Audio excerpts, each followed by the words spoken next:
Good now, revolutionaries. Welcome to the Rise Up Morning Show. I'm here with Lucy, still at Grammy House. It's our last day broadcasting from Michigan, or at least my last day broadcasting from Michigan, and I'm just glad to be here. Glad to be here with you guys. And with Lucy, you know.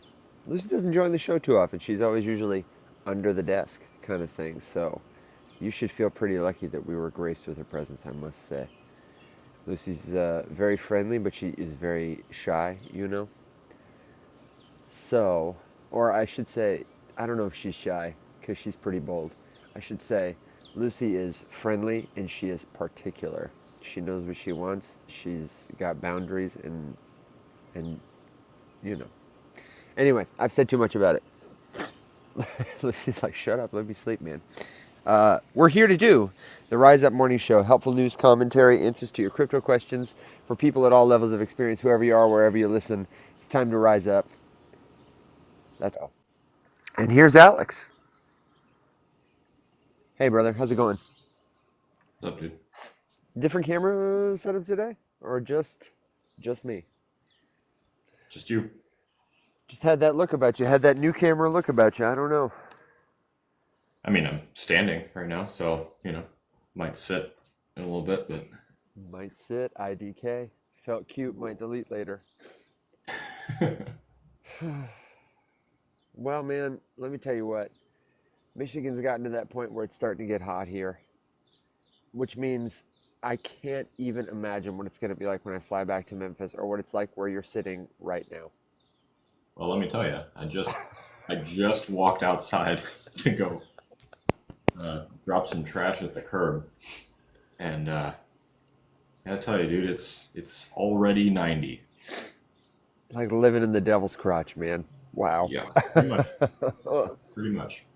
Yeah, okay. Well, everybody, welcome to the show. Thanks for tuning in. We're here every Monday through Thursday. We do helpful crypto news, helpful commentary, answers to your questions. We have got the Rise Up Morning Show Discord, and I want to invite you as we get started, before we get started, to tap my face, tap Alex's face, or visit theriseupmorningshow.com, because you can find the link to the Discord there. If one of them doesn't work, maybe one of the other ones will. Sometimes we have fritzy links. It happens. And join the place that the show never ends. We answer questions there all the time. If you have a question that's too long to type in a comment here on TikTok, you can put it there. We watch the general chat.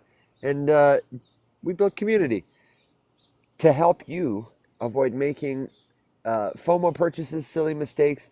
Alex, I remember what I wanted to ask you. Did you see, here comes Will, and I'm going to pose this question to him. Maybe I'll wait till Will gets in here. I saw a super convincing deep fake of Blockchain Boy, and I wanted to tell you guys about it. Did you see that? Hey, Will. Yeah. Hello. What's going on, man? Morning. Did Sorry, you can see? you guys hear any chit-chatting in the background? Okay, cool. I'm in a business meeting right now, but I don't need to talk on it, so it's just on mute. Let me actually shit. That's next level. All right, good. It's on mute. We can't get him to walk away from his job and his healthcare, but that's the next best thing, I guess. Oh no.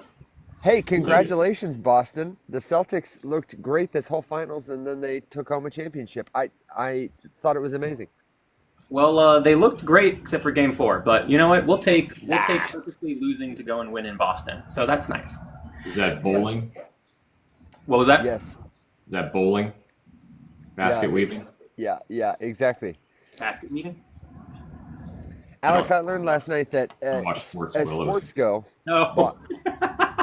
Boston has won like over 10 major, almost like 15 or 20 major championships in the last as many years in basketball, football, New England area teams, but it's Boston.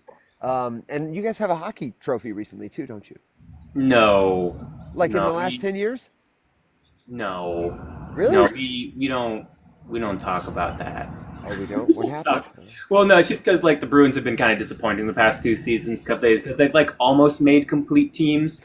Just kind of had teams where it's like we have one dude and some people around him, and then like we just lose and get our asses kicked by the Florida Panthers. But no, the Bruins last won.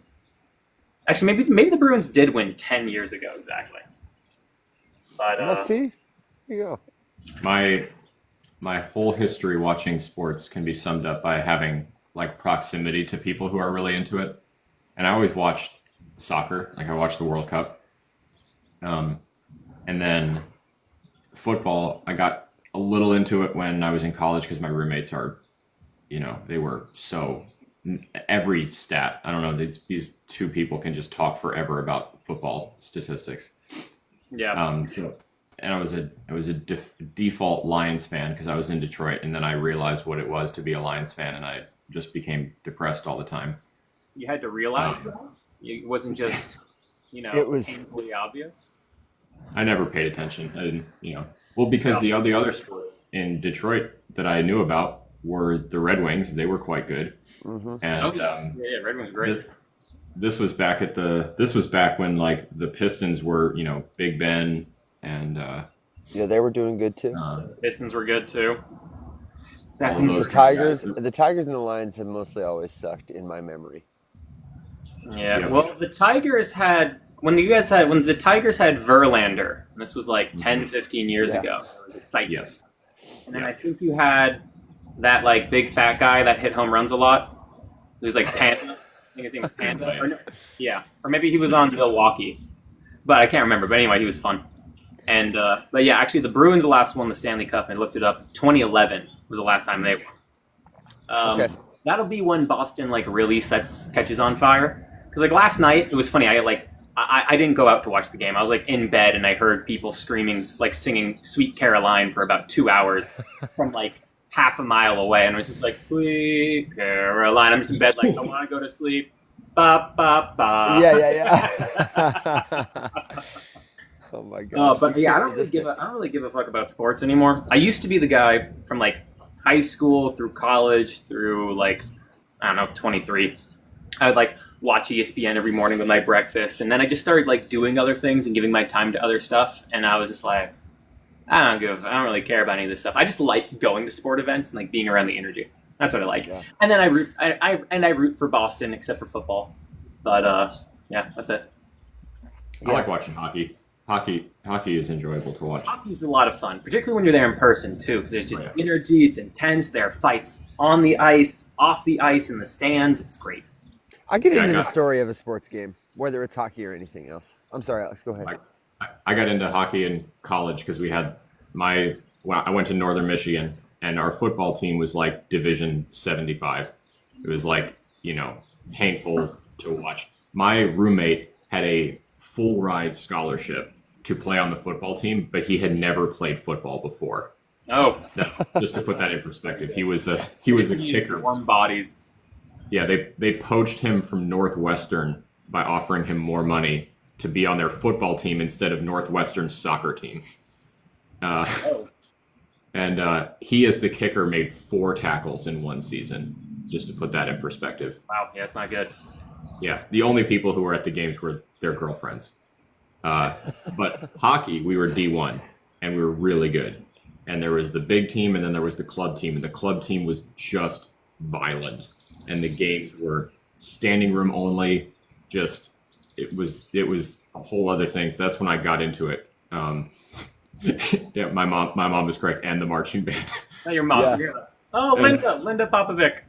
And maybe it's improved a little bit, but the football team was terrible, and and the hockey team was amazing. And one of my friends was on the hockey team, and that is when I found out that they literally get guys on hockey teams to fight. There are guys who are there because they're really good at fighting, and you never know when you're going to need them, and they get sent out for very specific things, and they expect to spend X amount of time in the penalty box.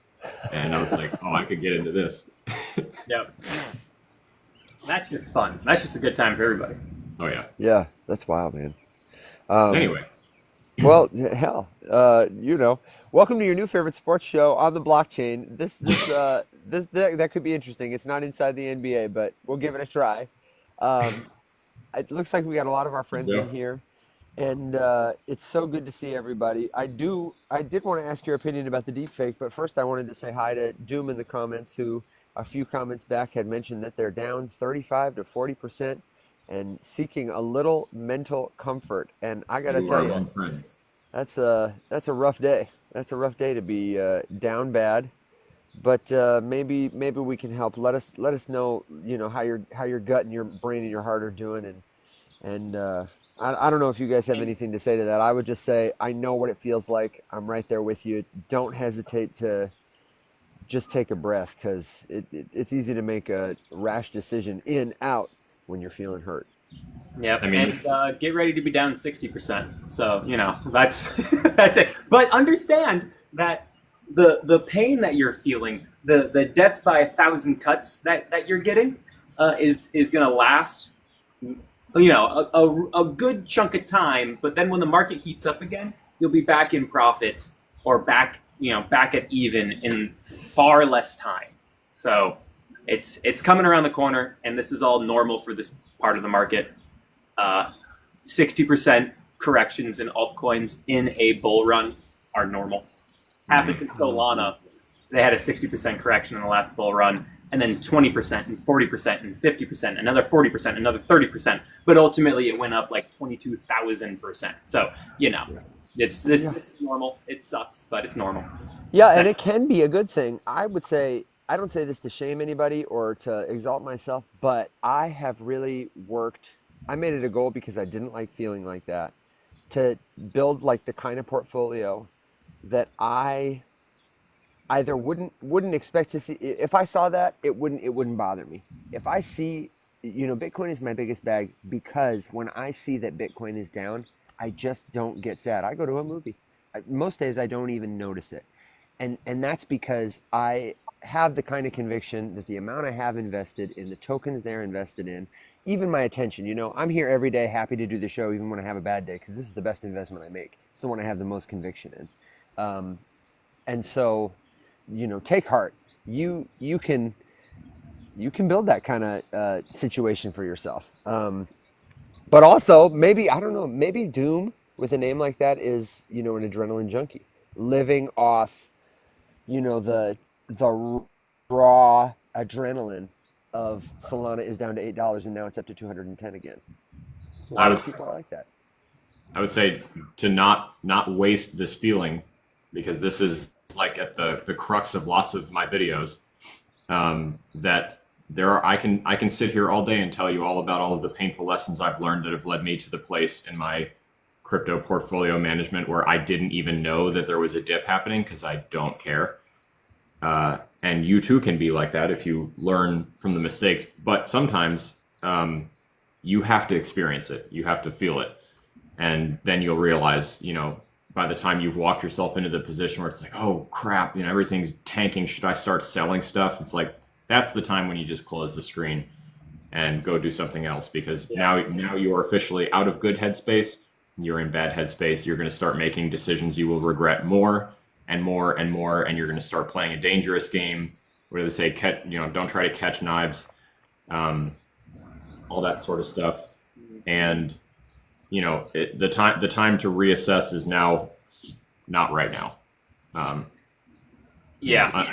guess unless you know what you're doing, the only people really like successfully selling stuff right now are ones who are like locking in a wash trade. But that's a niche. That's a fringe. And then it's been interesting in this correction for me, watching, like, if I open up my portfolio just to see where things are at, and I always open up mine and go like, oh, it's doing better than I thought. And it's nice because Bitcoin is like 30% of my portfolio, and it's been really great this entire cycle run so far, because we haven't had like an alt season yet, and it's been like it's been even more like very selective from 2023 into this year of like which altcoins actually do kind of run, and at least it seems that way. I don't have any math or any numbers to kind of back it up, and so it's like Bitcoin is typically in like the top 30 of the best performing coins in the top 100, and it's just like, oh, okay, cool, that's great. Like my 30% of my bag in the safest play is outperforming 70 or 60% of the top 100 coins. That's awesome. And then obviously when it's going down a few percentage points as compared to my altcoins going down 20, 30, 40%. And that's just it's been really nice. It's been nice. And then whenever I post like my portfolio I'll always get a comment. People like, "Oh, you have so much in Bitcoin. Have fun staying poor." I'm just like, man, I think I'm getting a lot better sleep than you are, and I've had this Bitcoin for a while now. I think I'm doing okay. I think I'm doing okay. But it's just like those are the type of comments I get when I post my portfolio when like market's doing really really well. And now, when I post or talk about my portfolio, people are like, "Oh, that was really smart." Like those are the comments mixed in with the top of Bitcoin is in, which I'm getting a lot of right now.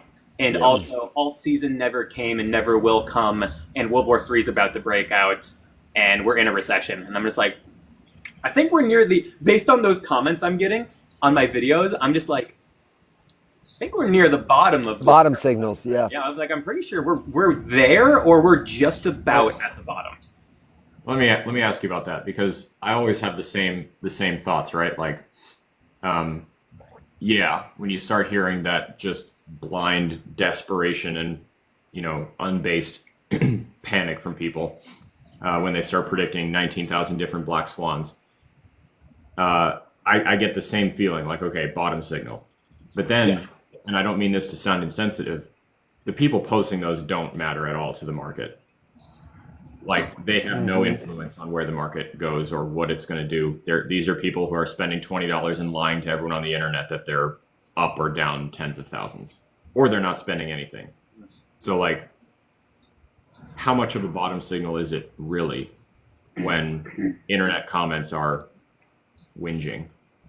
You know what I mean? Well, and how much of a top signal is it when your waiter asks you about Bitcoin? It's all just like a. True. Yeah. You know what I mean? I feel I'm in Will's camp in terms of nobody knows what's going to happen tomorrow, but generally the sentiment of everyday people, data points over time, gives you a flavor of the market kind of thing. I kind of think it in the past. For me, it's like real life exposure to the sentiment analysis. That like red to green dial chart that we all kind of look like. It's just a real life canary in the coal mining tunnel. But what's another one is activity, period. Like, think about how, 4 or 5 weeks ago maybe, we were talking about the fear and greed index, all-time high, and everybody in the comments, I mean, Alex, almost right about the time, Will, you started to come on the show regularly, I feel like we were getting a lot of new faces, a lot of new people talking about this, excited about this, how do I buy for the very first time. So it's honestly, I mean, that's very quick.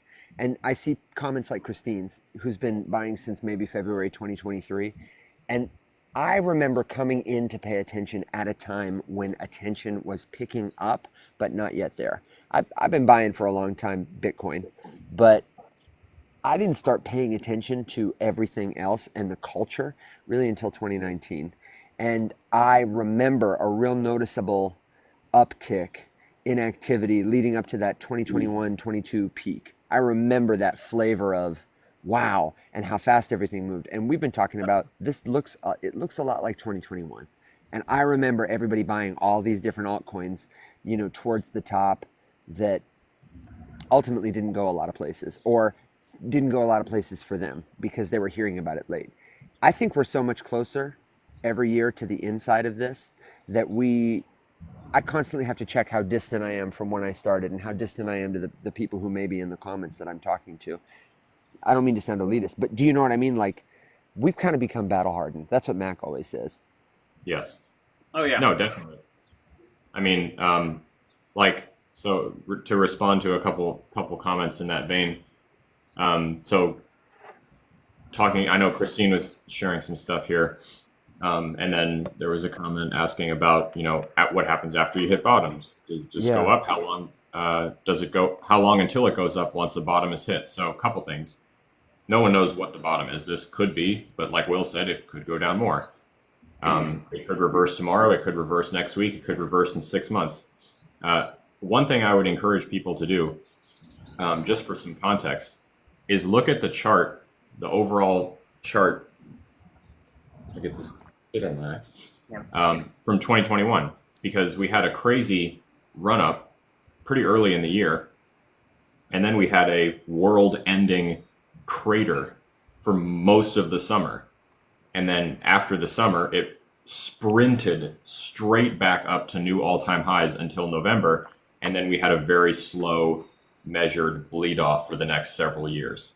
and that was the bull end into the bear market. And just as a quick caveat, I don't know about you guys, but I get the feeling I bought too much on the way up and not enough when we were down every Yeah. time. Sure. Yeah. Yep. Luckily for me this time, I mean, I bought a lot in 2023. You know, it like just being battle hardened third cycle. I was like, all right, cool. I know this is the time. And a lot of what I bought was Injective and Render. And those did phenomenally, and Solana. But I didn't get Solana at like $15 or $20, right? I got it at like $35, $40. Still feeling good. Was still feeling great. And then, but a lot of that I sold in the early part of 2024 and put into other coins. One was Aerodrome, which did great. Others did fine, but now, like, I have a lot of my buys right now that are also underwater. But like from 2023, I'm still up. But like, you know, it's like I bought in 2023 and I still have some of those positions, but also I took a lot of that bought in 2024 again, and now, you know. But you know, still up as a whole. But I've been able to do my buys better. And this is a good lesson Now, too. My manager's giving me a call. Hang on, guys, I gotta hop off. Go ahead. I'll be right back. You're good. Spoiler alert, Will forgot to turn his camera off, so his manager's like, we see you talking, but we can't hear a thing you're saying. Or he's like, I'm on your TikTok, RN. This is definitely a good time, if you haven't, to check out, Alex and I, we'll talk about it here, but we have a great YouTube video about the gut check process. I really think this is such a good indicator for a lot of people that you may be overexposed. We are so early, Alex. Everybody talking about, you know, the liquidity that's in memes right now, exiting the altcoins. There's not much retail attention here, even though it seems like everyone is paying attention to crypto. This is a good time to learn. You don't have to spend too much money. You don't have to spend any money, especially not before you have like conviction and comfort. It is not, I won't say it's not normal because it's normal. We've all done it. It is not necessary for you to lose more money than you are comfortable losing to get it here. In fact, I think that's why Alex and I hang out here every day. But it's a good time for a gut check. And it's a good reminder, Alex, taking profits is nobody ever lost money taking profits. And the best profit taking strategy is one you can stick to, right? What would you add? Yeah, I mean, I would say the secret. Will's here Did to let us know. did you guys hear all that? Yeah, man, it sounds rough. I'm just kidding. Well, it's our Q4, so my manager's calling. He's like, "What about this deal, Will?" And I'm like, "I don't know." I don't know. Sell. Yeah. Their legal department's being a bunch of douchebags, all right? And our legal department's being a bunch of douchebags. Actually, it's more so our legal department. God, I hate them. I hate them so much. Just get the deal done. Get the deal done. Sorry. Anyway, I'm frustrated. No, Yeah, it's okay. all good. Yeah, I was just gonna say that the secret, and it sounds silly, but every time I say this, it clicks with somebody. Is you just have to follow your own rules, and if you don't know what to do, then that's just a good indication that you forgot to set any rules in the first place, and now would be a good time to come up with some. And that's definitely something that a large group of people like us can help with. And I'll say that my first bull run, I had a really complicated profit-taking strategy, and it was really hard to keep track of. And I thought that I was being really smart by making all these. So, for example, it was like for every 10% that something goes up, I would sell and I don't remember exactly the numbers, but this is how stupid it was. For every 10% up, I would sell 5% of something. So, like if it went up 25%, I would sell 12.5% of the thing. And it was just like. But the thing was so that I was like, there's no way in hell that I can do this kind of math. And so what I ended up doing was just never selling anything and just riding this thing all the way up and then all the way back down again, which is a classic first bull market playbook, right? That you make some really good buys, and then you get swept up in the greed of how crazy fast it went up. And you're like, oh my God, it's going to keep going forever. And then it starts to go down and you're like, well, I can't sell now because it's going to recover. And then it goes down a little further. And, well, I can't sell now because it's going to recover at least back to where I was not going to sell it before. And you just keep doing that while you fall down the stairs. And then all of a sudden you're in the basement again. Now you have to wait all the way until And the the next lights are out. and hope that you didn't pick a bunch of dinosaurs that aren't going to come back. Do you know what my And- selling strategy is? Oh, sorry, go ahead. Finish. No, So the only thing I was going to add is then I've adjusted that. So then my second bull run was a little bit better strategy, and I won, some of the trades, and it got a little bit better, but it was still too complicated. And it was like a slightly reduced version of the first one. And now this one, it's like if I look and everything is green, I'm going to go sell a bunch of shit. And that's my whole strategy. Just it's super green today. It's been green for 3 days. I'm selling stuff because I know it's going to bounce down at least a little bit. And then on the red day, when I open it, I'm like, oh, cool, everything's red. Okay, let's go back into a couple of these things. Boom, done, send, close it out, wait for it to be green for 3 days again. And that's it. And I'm doing way better than I ever have before. And my stress level is completely none because I have no emotional attachment to any of this shit whatsoever except my Bitcoin. But that's special. And so that's how I have evolved. And that's what I would do. I would sit down. And if you feel panicked, it's because you don't have a plan. And now is a good time to come up with one. And in answer to the question, like, so should we sell everything right now? I would not personally recommend that. But hey, if you need the money and it's in there, you have no choice, right? You kind of have to. So that's kind of a question that only you can answer for yourself. But in terms of like, do I think that crypto is dead forever and the markets are never coming back? I do not personally believe that. But I'm just a guy on the internet. My opinion means exactly what you think it means. Yeah. And my selling strategy is super simple this time. As soon as it hits 2025, I'm going to sell 5% of all of my altcoins at the beginning of every single month. And then if the markets get really, really green at some point, I'm going to go, cool, I'm going to sell 10%. And I'm just going to just average my way out throughout the entire year of 2025, unless I really think there's a top signal indicator, in which case I'm just going to pull 50% of whatever I have left, rip that off the market, and just kind of see what happens. I don't know that I've ever, maybe you're just evolved, but I don't know that I ever have looked that far in the future and said, this is what I'm going to, I'm just ready to pivot. I keep my portfolio mostly small to tokens that I'm able to pay attention to. I try to anyway. And that I can pivot on, so that if I need to in an afternoon, I can be out. And I try to talk to you guys, so that I can stay abreast of, did you hear what's happening with this? And if the answer is no, then I lean in and pay attention, and then I do something about it. I'm amazed that you have that kind of conviction. Is it data-based or is it a sentiment thing in terms of like weird quantitative stuff, or is it qualitative? That gives you that conviction. You said that was pretty, yeah, you looked straight into the camera and said 5% every month, maybe up to 10. I mean, you were like, you had a plan. Yeah, well, the thing is like, I think the top is sometime in the summer to the end of 2025, unless there's a black swan event, right? Which is always possible. So that means January to December. So you have 12 months, 5 times 12 is 60. So I'm averaging out 60% of my position. I'm averaging out of 60% of my altcoins, no matter what, by the end of the year. Will, is that based on a goal for profit that you have, like your nest egg, your financial future kind of stuff? No, that is just me making sure I don't ride a bag all the way back down. Like that is the pain of that is the primary goal of what I want to avoid, because the secondary objective of that you achieve is you made money, right? So it's like, cool, if I avoid this, I avoid all of this emotional pain and I make money, because this was the biggest mistake. How do I avoid that mistake, that biggest financial mistake I ever made in my life? Do exactly what I do when I enter the market. Average in, average out. Yeah. Take the strategy, take the emotions out of it, take my analyzing the charts and feeling emotional and taking all this other shit and just throw that out the window, because that shit made me lose money in the past. Yeah. Your emotions will always affect how you interact with the market. So just set a strategy. Cool. By the end of 2025, 60% of my altcoins are gone. And if I see something that looks toppy, I have an extra 40% to kind of crush maybe, half of that. Nice. And then have a little bit to ride in case there's like something goes crazy exponential, right? Then I still have some bags to ride that and can sell that away. Just whoof. And then I get to go and I get to buy my nice new condo in Boston, and then I get to go and buy a nice new place in Florida or Brazil, and then I get to just like, maybe work a job for another 3 more years, and then I get to retire. So, And you can just do the show all the time.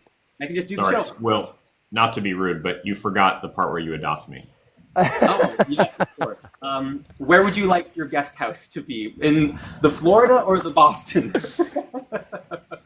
Alex, I just want a hammock in your guest house, okay? Between the two, I'll take Boston. Evan, see, that's perfect. That's far less of an installation cost. That's what I'm saying, man. You know. Well, hey, listen. All I'm saying is I cook. Ooh, I mean, I cook too, so you know. Damn. Right, and for all of you, that's where the first retreat will be held, is at Will's, Alex's guest house at Will's place in Brazil. We'll all be cooking. Will's compound. You know, there'll probably be some dogs there, and nerdy stuff will ensue. That's a given. Someone asked, where did it go? Can you tell me when to sell? I can't afford to be exit liquidity this time. So first of all, the one way that you can guarantee that you will not be someone's exit liquidity, this is about the only thing you can guarantee in crypto, in my humble opinion. If you just take profits when you should, you won't be exit liquidity because you'll just remain winning. The people who are exit liquidity are the ones who buy without thinking about it and then forget to sell and then are just like waiting because they think that they're going to get like an email notification from their favorite influencer that like, hey, just letting you know today is the top. Like, that's not going to happen. No. No, and then also your favorite influencer, including us, we have no fucking clue when the top is. Just FYI. Not a clue. No fucking clue. Oh. Yeah, and the other thing about that is like you may get attached to a token because you have friends around. Like that's one of the reasons we try to talk clearly about all, even the tokens we hold. Like, it is your conviction. Don't buy into our hype and FOMO. That's why people pick on me about XRP, because I've talked about it a lot lately. I don't care much for that kind of community where people encourage you to like join the team. Your investments are not relationships. Their feelings aren't going to be hurt if you sell. That token doesn't care. It has absolutely no skin in the game. And so don't buy into this idea that you got to be faithful. You're a paper hands or whatever. Like, no. If you got to sell, if it's time for you to sell and take profits, it's time for you to sell and take profits. Forget about what other people are doing. You know, it's not your job to make Brad Garlinghouse feel good today because you held your tokens, or Charles Hoskinson, or anybody, you know, Vitalik, whoever. Satoshi is not watching you. Buy and sell. That's another interesting thing with crypto, and it's with some stocks like with Tesla and GameStop, and it's always like, but it's the same kind of crowd, because the crypto crowd and the meme stock and Tesla crowd, like it's all like a very similar culture, and it's like in the crypto projects you have people get really culty about a coin, and I've done that before too, like with Engine Coin back in 2017, and just like the gaming, and now it's become more so broad with the gaming movement, but. You have these culty adoptions to coins, and it's like I have been guaranteed, and I believe with the faith equivalency of a nun to Jesus, that this coin is the future financial system, and it's gonna be blah blah blah blah blah, and then it doesn't happen. And then you have the same thing with like cult leaders, where it's like people love or hate Charles Hoskinson or any one of these. I don't know, any one of these top guys, right? And they're just like, they are the chosen one, and they will lead us, and I don't have to think about anything because they think for me and tell me what to do, and I'm just going to do this, and it's going to be great. It's just like, no, guys. Crypto is full of people like that too, you know? Yeah. They're absolutely full of it. I got to point out, have you guys seen Crypto Dude, Crypto Chad? It's Crypto Dude. I saw his satire account. Seen one video. I've seen one video. So I won't out his real identity, but it's somebody, you know, we've seen around the space, and I love the satire, and it gives me strong Jeff the Dunker vibes. And I love that because there are so many characters in crypto who are doing that unironically, like, you know, the Richard Harts, the Hoskinsons, whatever. I just learned about this new guy the other day, Xavier Hawk. Are you hip to him? I've seen him before, but I had never seen his face. He reminds me of, like, if I wanted to go full-on cult leader, exactly what I would do. He's got, like, distinguished cut coats. He's got long hair. He kind of looks like a caveman from, like, a Marvel movie. He carries a big knife around on his belt, and he describes himself as a genius. So, like, or I don't know. Crypto is just full of characters. My favorite is just that one dude who's like, hey, it's me, and I forget what his name. I think maybe he's Cosmic Crypto. I can't remember. He's like the dude in Miami with the crazy facial hair, And he's like the king of crypto. Oh no, you're talking about Hard Rock Nick. You're talking about That Hard was Rock it. Nick. Cosmic Rock Crypto Nick. would be so flattered you thought that was him, though. He's my favorite. He's my favorite. Yeah. Because he's so painfully Miami that it's just like, mwah, it's just like perfect. Yeah, that is. I just saw a video. It was, I forget where, but someone was wearing the single hash rate Bitcoin miner as a backpack, walking around. Yeah. Um, I mean, if you want to see a quick peek into the general mass sentiment of crypto, go look at the comments on that video because every single one is roasting him, and there are tens of thousands. So we are still very early. and just for the also, record. if you want to see, like, if crypto was a person, like consumer crypto, just go to Miami and like, you'll get to see all shades of it. You'll see the trust me bro flavor. You'll see the everyone's moving to the metaverse flavor. You'll see the Bitcoin forever baby flavor. All of it. So I have a funny story. I wasn't there to experience it myself, but I've spoken about my brother before. He does sales, but also he's a screenwriter, actor, director, blah blah blah blah. Right. So he was in Cannes for the film festival, and he was there, and he was just doing a bunch of networking and shit. And my brother's lived in Miami for 11 years. He's not a Miami guy. I mean, he is, but like he's not a Miami guy. You know, he's a human being, is what I'm saying. And so he's in Cannes, and he's there with one of his other acting friends, who's like kind of, but not really close to, but they've done some stuff together. So he's over there, and that guy brings some other people who's like, hey, these guys are friends. Turns out he was trying to ask them for money, which classic actor. Yeah. And so Chris is just there, like these guys' friends all like just end up hating this actor dude. And so my brother hangs out with them, and they have a great time. And after the second day, one of the dudes is the guy who made the Bowden meme coin, and another one of the dudes made one of the Trump coins. I was like, what? And yeah. I was like, did you tell him about me? And they're like, yeah, I did, but like we didn't really talk about crypto too much. I just kind of heard them say that they like made these coins, and I was like, oh, and I was like, what were they doing there? It's like, oh, they're just taking a bunch of their profits and like putting them into movies and stuff, and they're gonna get the executive producer title just for like shits and gigs. Yeah, and totally. I was like, no, that makes sense, I suppose. But yeah, The it was meme like, coin to movies pipeline. yeah, the meme coin to movies pipeline, which is pretty real in Miami. Yeah, man. Only in Miami, dude. Only in Miami. Did you guys see? You said you did, Alex. Real quick, I want to talk to you about the deep fake, the Lucas Demos blockchain boy deep fake. Yep. Have you seen it? Will? I saw a lot of his videos going around, and I wasn't quite sure why, because he doesn't post a lot anymore. So I didn't really look into it a whole lot. I got a message from Technically Web3 yesterday saying, "Hey, can you boost this video?" And it was a video he stitched of a spam account, you know, like we all have.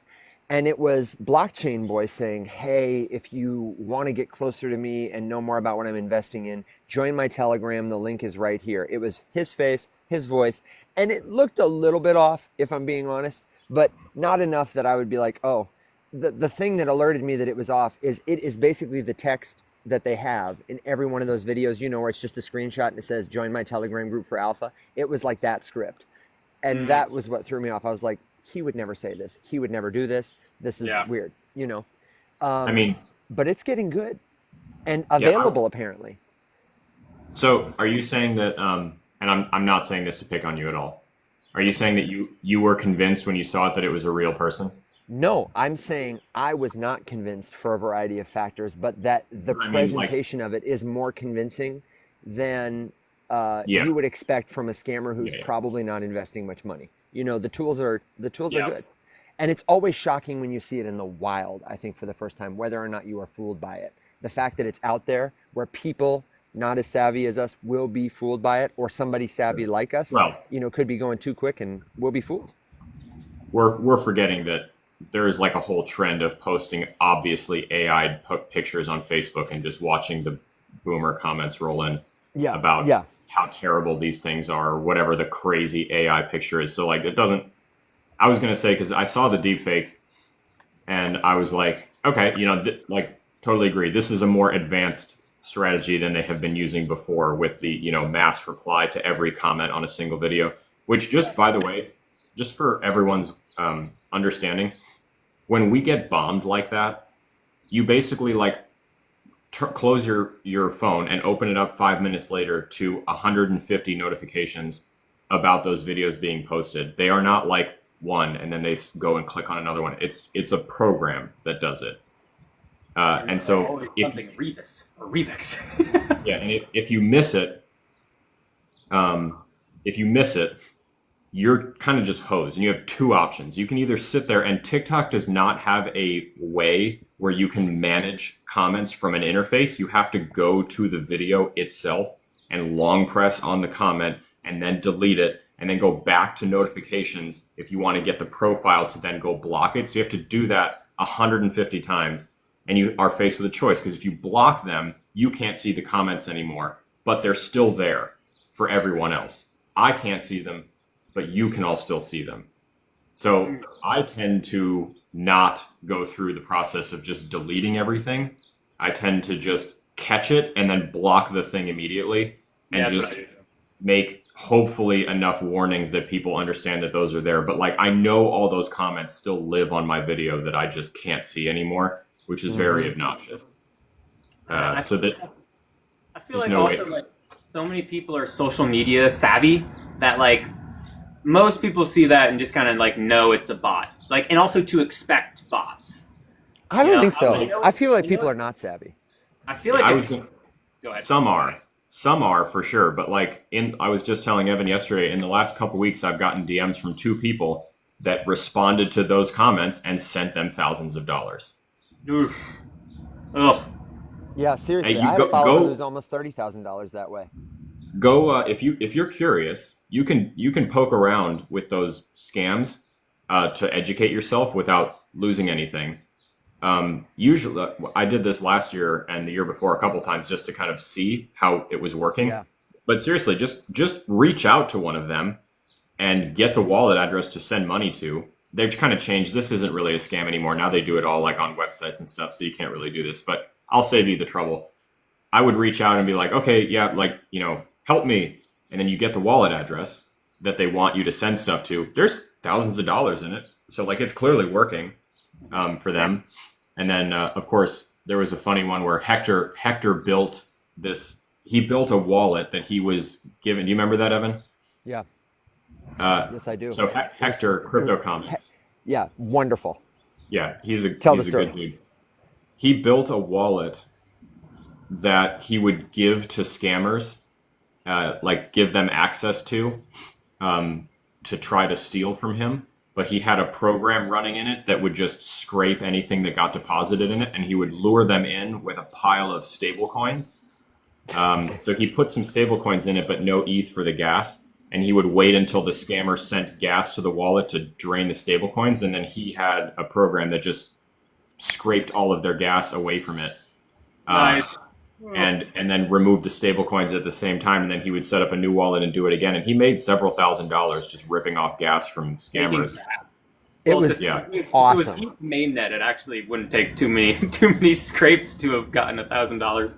Oh. Yeah. Just for context too, Coach Corey is 100% correct here in the comments, and you should see how many filtered words are in my comments. But they add new ones every day, and so if I have the same process. I block the thing. I try to pick out a defining characteristic and then block it. But to be honest, I'm getting closer and closer and closer to just filtering all comments and having to approve everything manually, which would suck because it's about 80 to 150 legitimate ones a day.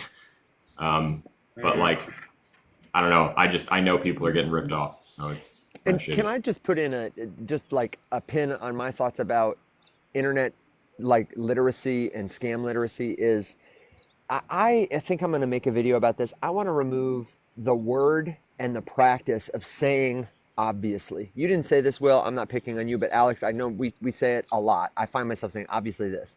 And I want to try and remove it from my vocabulary, along with the notion that a thing should be obvious to me, because it has made me less helpful than I could be as a teacher. And I think it's pretty much true in everybody's case, where if I assume something is obvious, I have missed an opportunity to learn about someone and teach them about something, like somebody who might fall for a scam like that. It's not, I am seeing, obvious to everyone, though it has become apparent to me.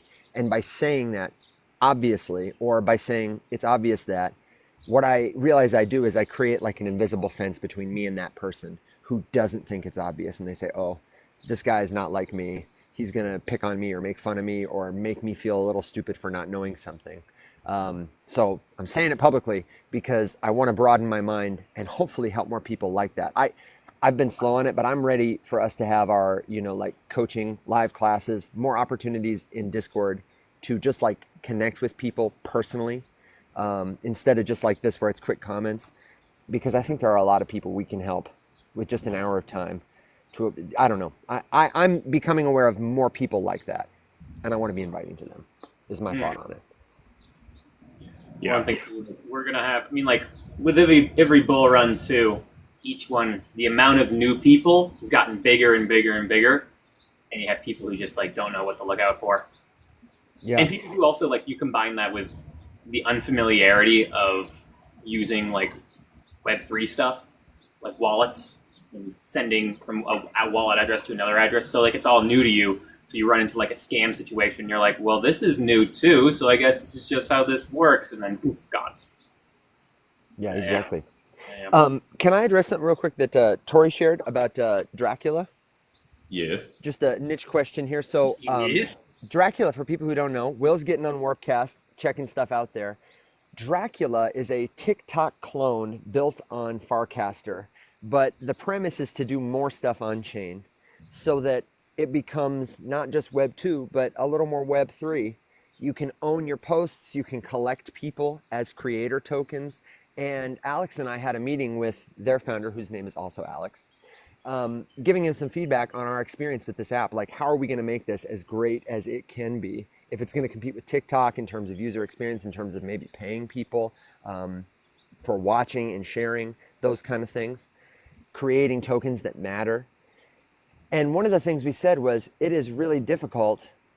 Their creator tokens are on what's called a bonding curve, where if Alex and I join the app and we haven't posted any videos, you can buy a token, an NFT that is like the Alex NFT, invest in Alex as a creator. And as he gets more people buying his token, it will become more expensive.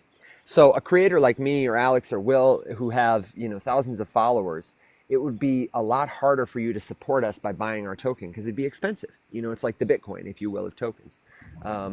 Forget about Hard Rock Nick with millions of followers, And Alex has just announced that now every post from Dracula is available as an NFT on another app that's on chain that we like called Zora, which is like the Instagram of Web3, if you will.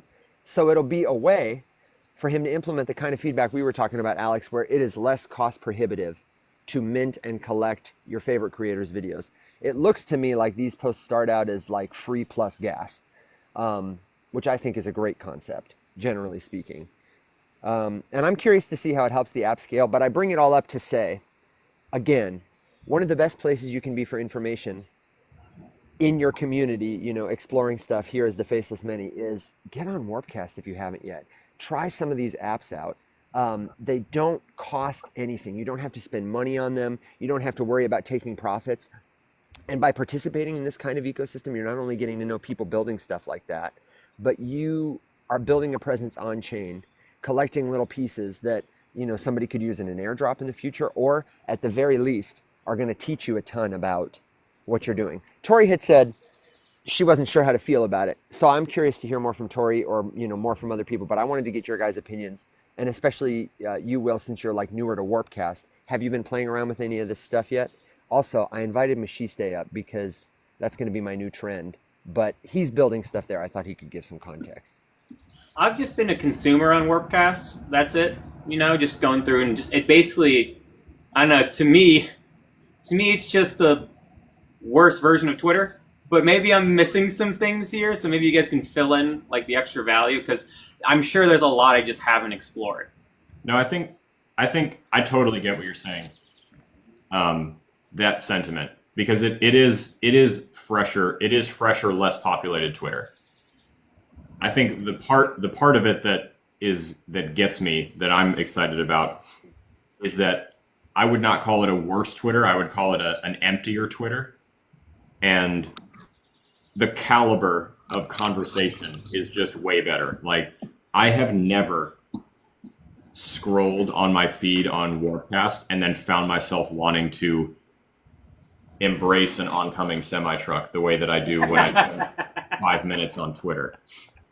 And that's just like the mentality and the headspace that I constantly live in when I'm on Twitter. It's like sorting through mountains of bullshit to find the 5 interesting things that I'm trying to follow, and then not getting notifications for the stuff that I care about. Whereas on Warpcast, I'm like bombarded with things that I just don't have time to care about. That's exactly how I feel about it. Which is way better. That's a way better option. Holy shit. I know, right? We've got Tori, we've got Machiste. This is, and Mac just entered the chat, so it's about to be great. This is Tori's first time on the Rise Up Morning Show in the box, so welcome. And also, Machiste, it's your first time up here in the box too. Welcome. Thank you guys for hanging out with us. Oh yeah, GM.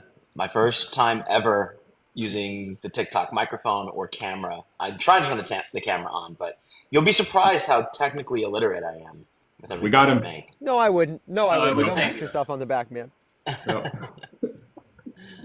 Tori, are you in the lab? I love the lights. Yeah, I am. This is my garage where my spare computer is, and I just like being inside, outside, and being able to get up and walk inside and outside. It's hot now, so it's kind of, but it is hot. I'm in the lab. Well, My concern. Yeah, tell me. I just said thank you for inviting us into the garage. It's cool. It's a vibe. I'm here for it. So what do you think about what are your thoughts on it, Tori? On the the Warpcast thing, the Dracula thing? You said it sounded like maybe you had some conflicting feelings about it. Yeah, I mean, I'm excited when there's updates, of course, but my concern is there's just not a really good way to engage when you're on Dracula. It's like you just post your video and then you have to share it to Warpcast, and you have to hope that people comment on it on Warpcast. So I've been asking for ways to, like, could I stitch someone's video? Can I take their audio and credit them? Is there a way to,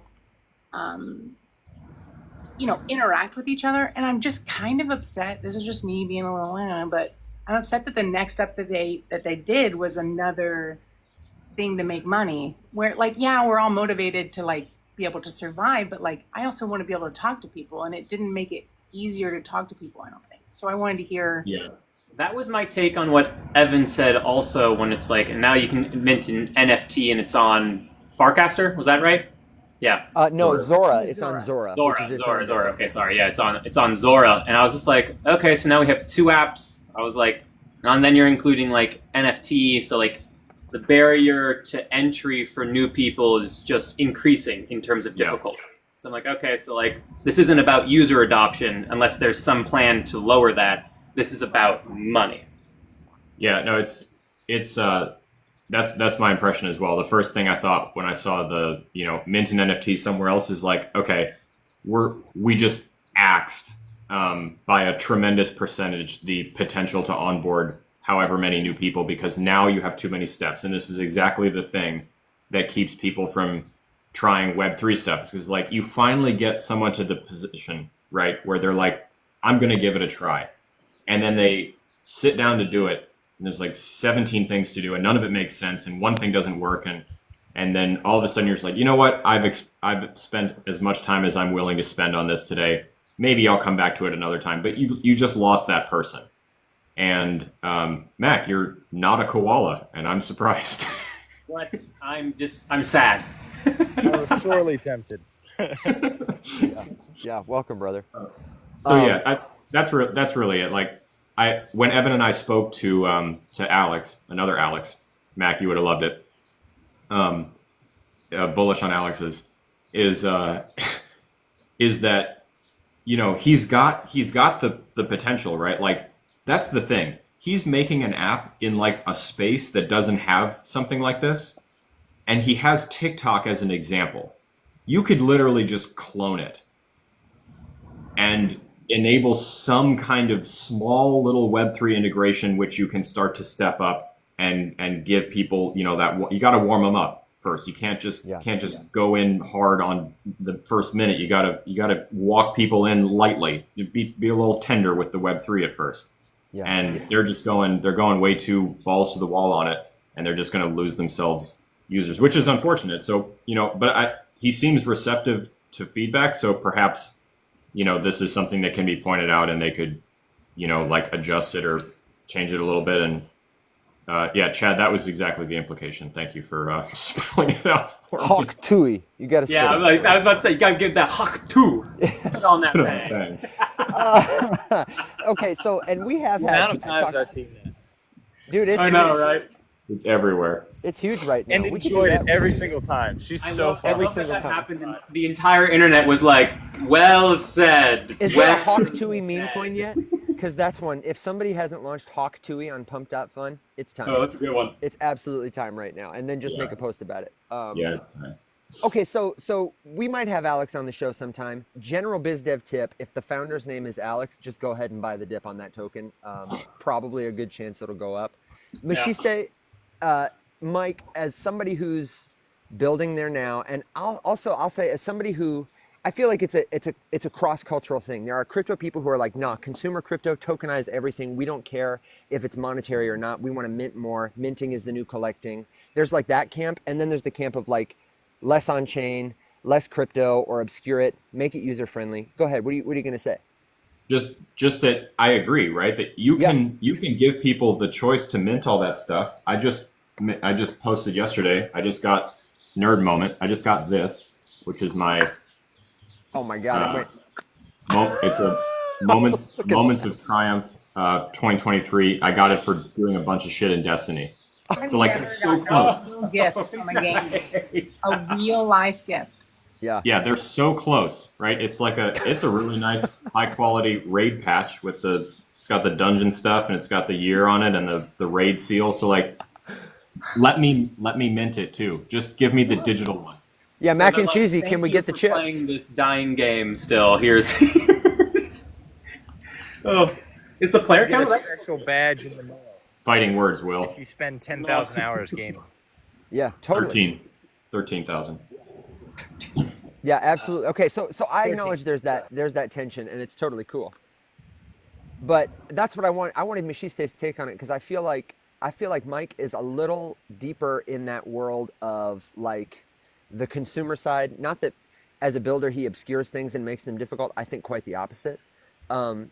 And also, Machiste, can you let people know just who might not know what you've built or done, the context for your feedback? Yeah. Big question, bad interviewer, but welcome. Thanks. I built a few different things. Yesterday, Logadog, which is an app you shouted out before, got reposted by Base, which is really cool for on-chain summer, and it's essentially a hot dog eating competition on-chain. I've built the Base token store, which has been getting a lot of traction. Brian Armstrong has been, like the CEO of Coinbase, has been interacting with my posts, retweeting them the past week, like 3 or 4 different times, which is wild. Yeah, because like I built it by myself, and yeah, it's cool to get that recognition. So I built a few different things, but they all seem to trend in the direction of onboarding people to the on-chain economy in a way that is accessible, easy to understand, and familiar with practices that they've already come accustomed to on the internet. So that's really the spiel. So then to answer your question, Evan, about like where are we going with mint to collect or what was the other alternative? Well, I would love for you to speculate on Dracula specifically and this tension that exists between the on-chain everything, people who are kind of inside mint to collect, and the consumers who are just coming here who need a user experience like the one Tori's asking for. Like, I want to be able to interact, to add you as a friend, to comment. Yeah. Which is, there seems to be a tension that exists between those things. Yeah, users are not going to come on chain just because of the monetary incentive. I know that sounds weird to all of us, right? I think like people are turning their heads like, that's the whole freaking point, stupid. But they're just not going to do it because they would have done it already. And things are actually easy enough now for them to do that if they wanted to. You might say like they haven't done it in the past because it's been too difficult. They could do that now. But I think that people do things on the internet because they have fun. It grabs their attention. right? They're spending their time in a way that they choose to spend it because of what they get out of it from like a social connection or just some sort of entertainment. We need to make something entertaining and fun. That's the bottom line. Now, if you can weave Web3 into that, then you've got an audience that you're building, or you're building like a user base in the on-chain world. And just a quick example, Jesse Pollock, the CEO of Base, which is the Coinbase blockchain, had basically like this biography article come out in Forbes a couple of weeks ago, and that article was you were able to mint it on chain. It's a very, very small example. Probably took them only like an hour or so to get that set up, but it's a very small example of how we could turn the like into mint. And it's important because that's kind of like the next evolutionary step for interacting on chain. And it doesn't feel any different to the user. They're reading the article. If they want to, subscribe to Forbes and whip out their credit card and get access behind the paywall, that's the traditional way to do it. Or you could mint it for $1 or something to read it. And it should probably be even less than that. It should probably be just a couple of cents. Anyway, that's my ramble. It's got to be fun. It's got to be entertaining. It's got to be cheap. And it's got to be easy. Yeah. All the reasons why meme coins do well. They're fun. They're cheap. Easy to get on Base. Easy to get in Solana. It's just a little bit more work in Solana, I feel like. But, easy, fun. Yeah. It's exciting. And that's also the reason why I'm getting into Web3, too. Yeah, Web3 gaming. That's why I think that'll do well one day. So, yeah, couldn't agree more. Alex, you were going to say something, but Mac asked a question, and I just didn't hear it. On Mac. Mac, go ahead. I was going to ask how people can find your apps again, Machiste, because that's really cool. Congrats, bro. Oh, thanks, man. I just post on Twitter. My handle is Mike Crypto Dev, but Mike is MYK. So I wanted a 3-letter ENS, and my name is Mike. So I had to get a little creative. So MYK, nice. Is Mike. So Mike, Are you a full stack developer, by the way? I do it all. I don't have a team or anything. I do it by myself. I've done gigs with other teams, but I mostly just build solo. But I'm most active on Warpcast. Warpcast is my new favorite. That's why you got to get on Warpcast, Mac, is because you get to get closer to people like we've known him for a minute, but I know, did. God, I wish I would have known him sooner. What's your Twitter handle again? It's Mike with a Y. Yeah, MYK Crypto Dev. And it's happening today. Yeah, and then Cool Beans. Thank you for the mention. Because on Warpcast, I'm just Mike MYK. I got in early, early-ish. Got in early, baby. Yeah, enough to get that handle. But yeah, Cool Beans is the leader of Logadog. This man has been goat of Logadog. He is the goat of the glizzy. So he has been logging dogs every single day. He's up to almost 70 dogs at this point. It's only been live since like Memorial Day. Dude, in literally a month. Yeah. So Base yesterday shouted us out and said, hey, look at this cool on-chain summer app. And then last night I set up a rounds for it. What does that mean? It means all you need to do is post a picture of you eating a hot dog in Logadog, and you'll be eligible for some rewards in Ethereum. Funded by my ZK Sync airdrop for playing Crypto the game. So I'm not losing out on anything. I'm just having fun and rewarding people to try out the app. Dude, real quick, how much is the airdrop for Crypto the game? And do you think I will get more because I bought more tokens to keep playing? Oh, good question. I don't know if you're going to get more. Probably not. I think they probably just did like a sweep of addresses. 45 something %, I guess, of people have sold it all. So it's dipped a little bit. You'll probably get in the high 900s for it, which is nothing to shake a stick at. I'm going to pretend like I don't know you're in Michigan because you can't claim it in the United States. Obviously not. You have to Pull use out, a baby. VPN. Yeah. But yeah, so there's opportunities like that all over the place. Another reason they get on Warpcast and they get on chain. If you participate in these new experiments, it's likely you'll get rewarded for it. Oh my gosh! Look at all the babies on screen. I know, right? That's the second. We got orb airdrops. We got it's the third maybe orb airdrops. We got this ZK airdrop, and the one I'm honestly most excited about that's the most underrated is, did you get the tribe token airdrop from Sterlachi? Yellow tribe, orange tribe, whatever tribe. He did the tribe tokens. We need to talk because I have not been on top of my airdrops. There's also Bonsai, which I haven't. Bonsai, that's what I meant. Yeah, I That's haven't it. claimed that either. So we need, yeah, I need to get my airdrop game up. Yeah, me too. But this is the one I'm most excited about. There was a guy who created the Metal Bot. Metal. He's just like Machiste in the sense that the brother is just out here building fun to use products that are bringing people on chain. You can click to make a token, like 5 clicks, literally, and it's on Uniswap. And he made a token for tribe members of Crypto the Game. Has no liquidity. I got Yellow Tribe token because I was in Yellow Tribe, but if Sterlacci does the mic thing and just keeps building cool products that folks like, Coinbase think are worth sharing, and then people come on chain and they pay attention, that's like the rookie card. Because I'm playing Logadog, someday when Machiste's on a yacht, everyone's going to be like, oh my God, Evan, you were there then? And I'll be like, yeah, bro, I was eating hot dogs that summer and I had to get second place to Cool Beans. And they'll be like, Cool Beans? You know what I mean? It's like, that's why having stuff on chain, people may not get it now, the consumers who are like, why would I mint this Forbes article? But imagine it was the first article by your, Pulitzer Prize winning journalist. Imagine that Coinbase is going to be, Crypto the Game is going to be paying attention because you got their token and you played. You're getting airdrops. It's just a new way to give a tangible form to intangible things that is so early. It's so nascent right now. Collecting everything you can is, I mean, but that's a concept no one needs a huge explanation to understand. You just have to find the thing that they give a shit about. And then whatever it is, all of a sudden, like, yeah, of course I want to have that thing. It's like, okay, cool. Well, you can do this with that, whatever your thing is. But I agree with Mike that it seems like the financial incentive would be all you need. But we watched, early Web3 gaming just be, slap a pyramid scheme on a shitty game and hope that did it.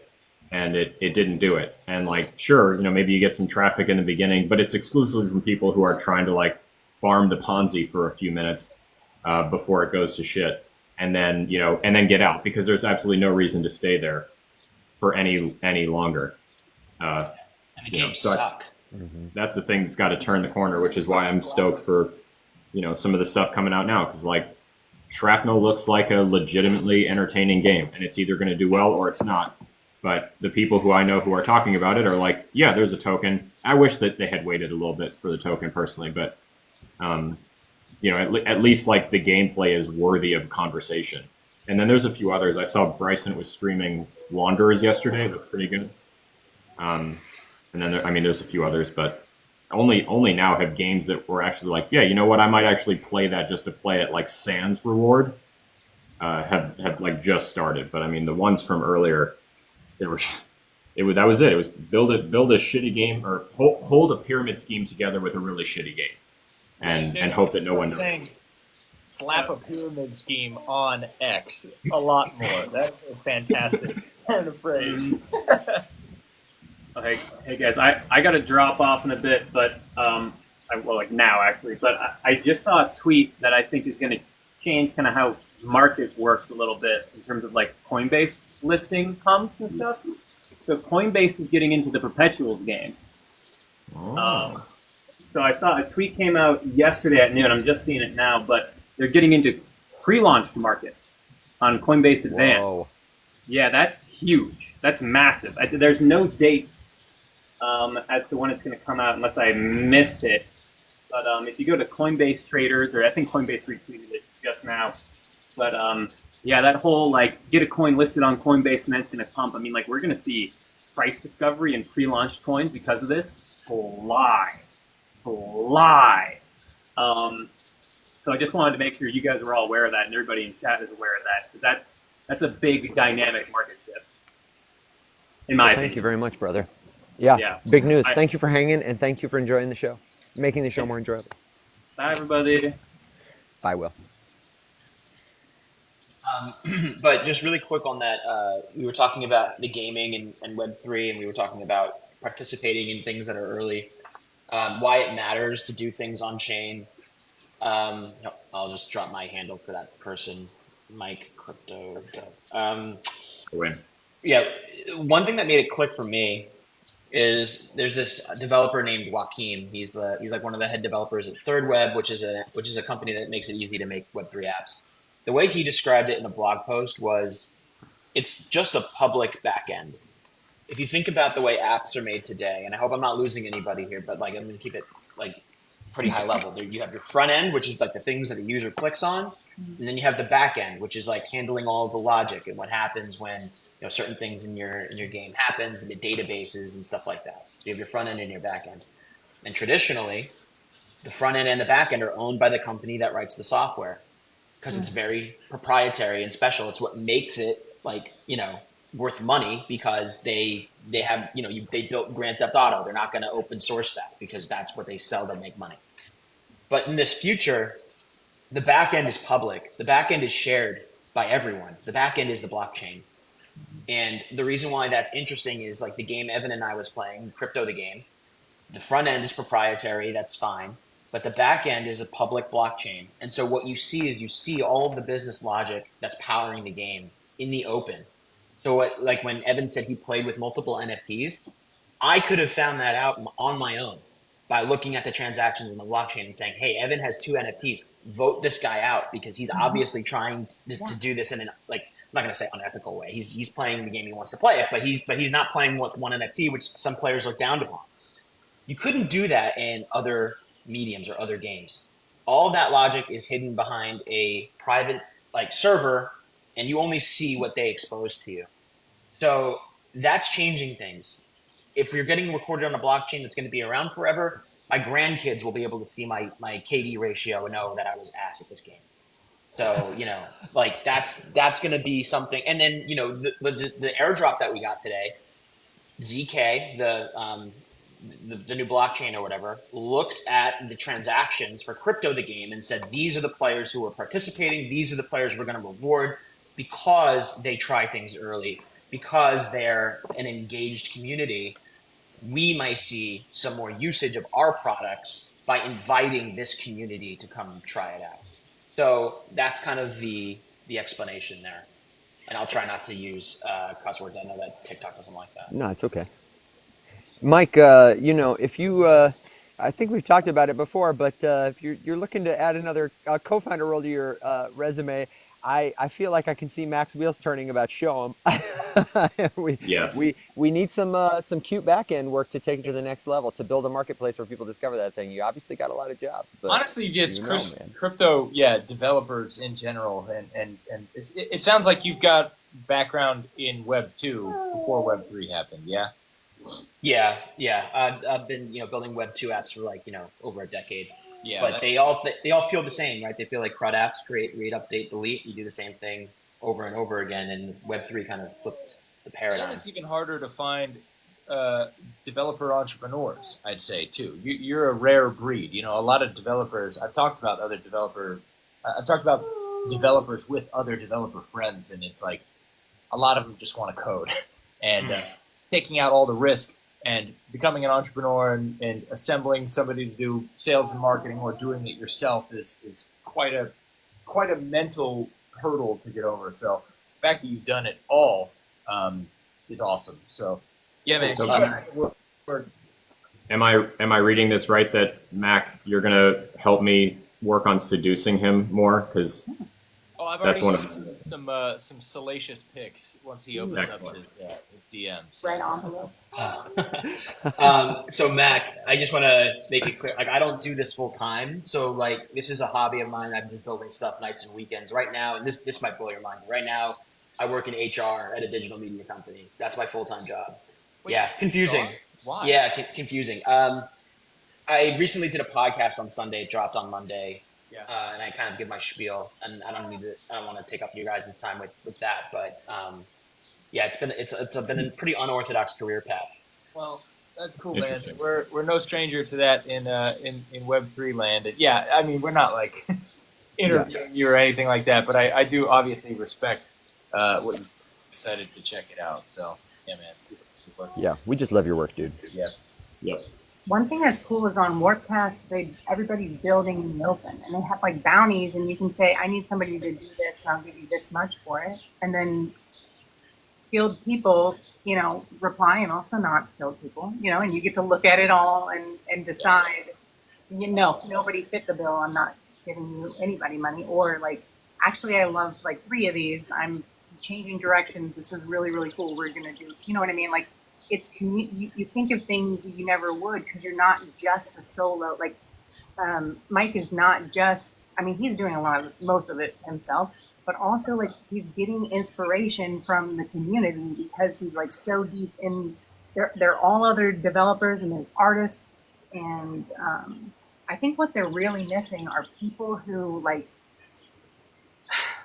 What are news people called? Like people who Journalists. journalists? Yeah, Yeah, journalists, coverage, storytellers. they need that. That's what they need because there's all these different areas where it's like yes, but you need to come with you need to like they need people to like connect things.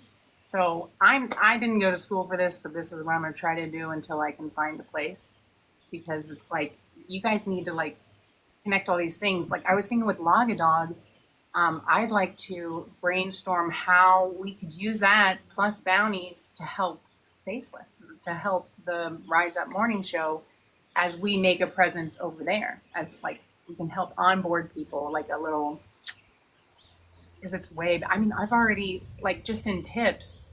It's just so much nicer over there. I don't log into anything else except for to like make sure I'm not missing something in my notifications from family. Everything else I'm about to put up, like I'm drawing a picture that says like gone fishing, except it says gone casting. And I'm gonna like, I'm just Really? gonna put this up on put it up on all my other socials and be like, peace, if you wanna find me, I'm over on Farcaster. Otherwise, like, I'm not coming over here. These places suck. No, they kind of do. They kind of do. And, you know, we've talked about, when we talk with Mike, one of the natural things that I still think would be cool to try and figure out is an IRL hot dog eating offshoot to benefit the rescue. Log a dog to save dogs. Yes. And introduce people to this concept that they already know. Introduce people to on-chain activity with a concept they already know. A hot dog eating contest to benefit a charity you love. Like those kind of things are the natural extensions that will help people say, oh yeah, like this is cool. And then what else could we do with this? You know, Log a Dog, the tech for that could absolutely be used for like ratings and review systems, social credibility. I'm thinking about like Yelp, but on chain. You know, attesting that my doctor gave me good care or that Amazon has good customer service or whatever. The potential is really great. Yeah.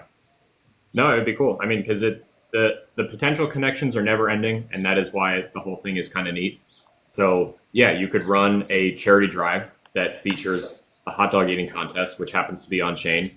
POAP, as we just found out, has an enterprise option where you can do like 10,000 at once.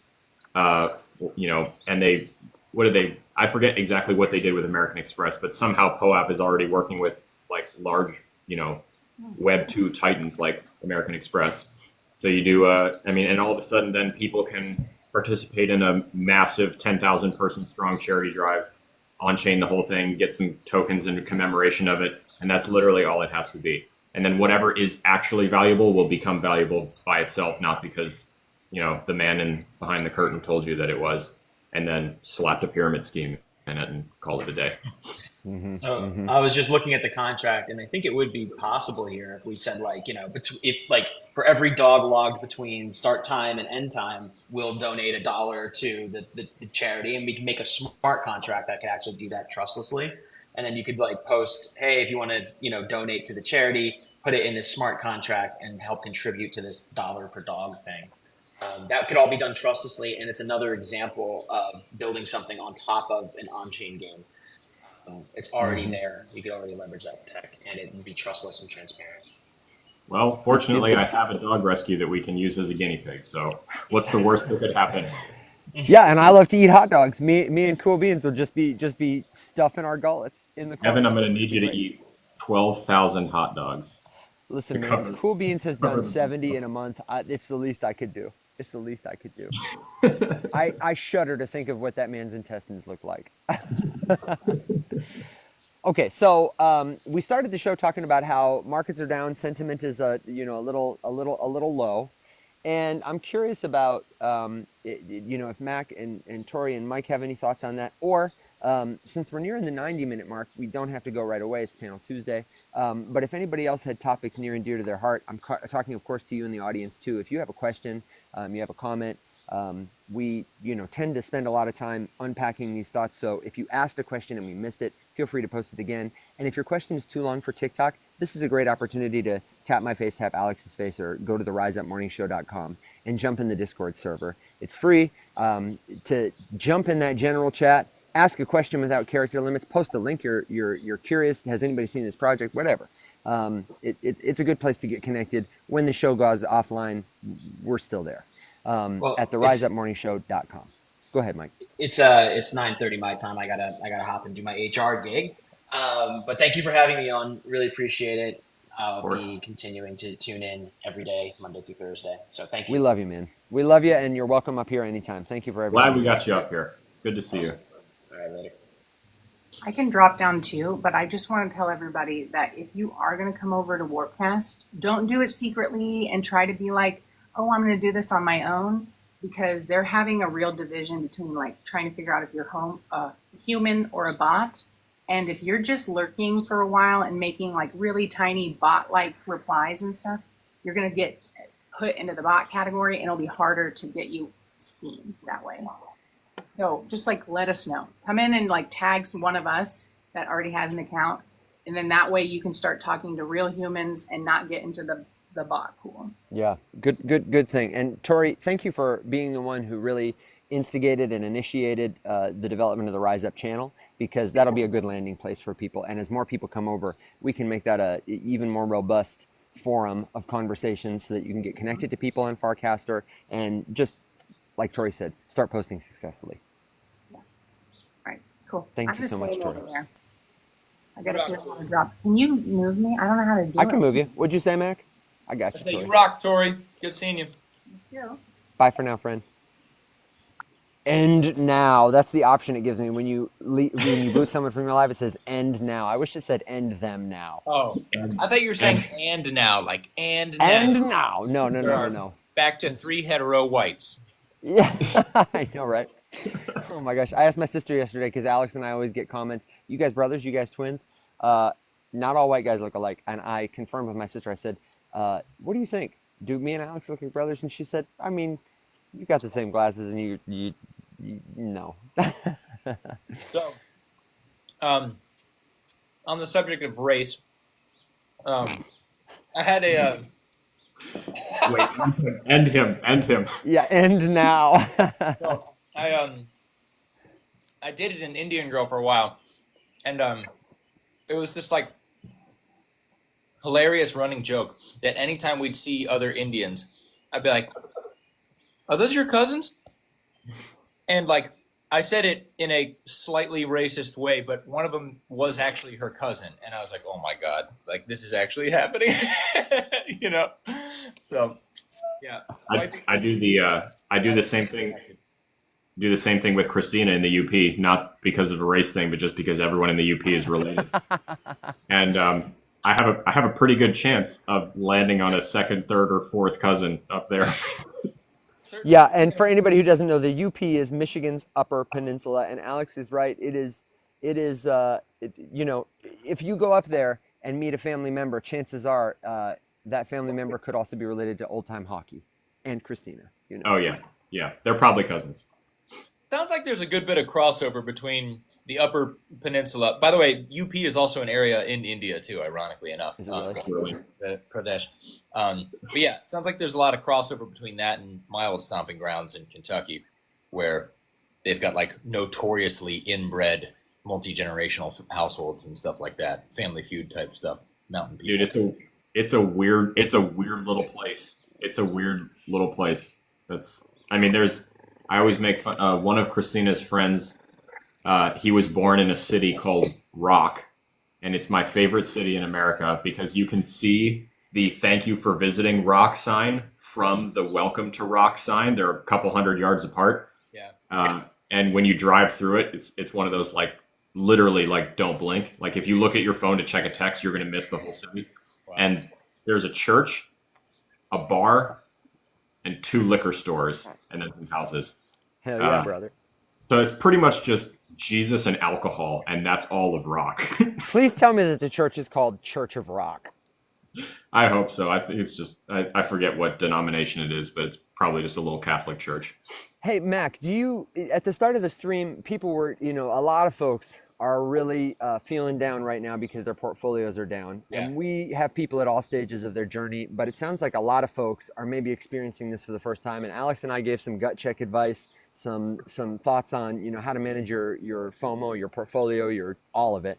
But I'd love to get your take on this. If somebody is coming in, opening CoinGecko, and just their stomach is falling because everything is red, you know, what do you say to those people? Well, first of all, Alex, you and I were commenting back and forth on your video, and I got to be honest, part of that video annoys me. Because Give us some context. Which video? Yeah, it was my gut check. gut check. Yeah. The most recent one. Basically, what Alex was saying, if you guys haven't seen the video, is, you know, this is a good time while the markets are bleeding heavily to like assess the risk that you've put into these investments and make sure that you're, you know, being responsible and stuff. And there's nothing wrong with that message. But the issue is that, like, if you're investing, if you're casting your lot into the crypto pool, or anything really with stocks, but it's much more violent in crypto, like you're setting yourself up for stress and heartache either way, unless you're an absolute, you know, Casablanca at investing and you're phenom. Because if you invest, right, and let's say there's different situations that can happen. You can invest at price, you know, A, and then it goes down, right? Then it's like, okay, shit, you feel terrible because your money is down from where you started.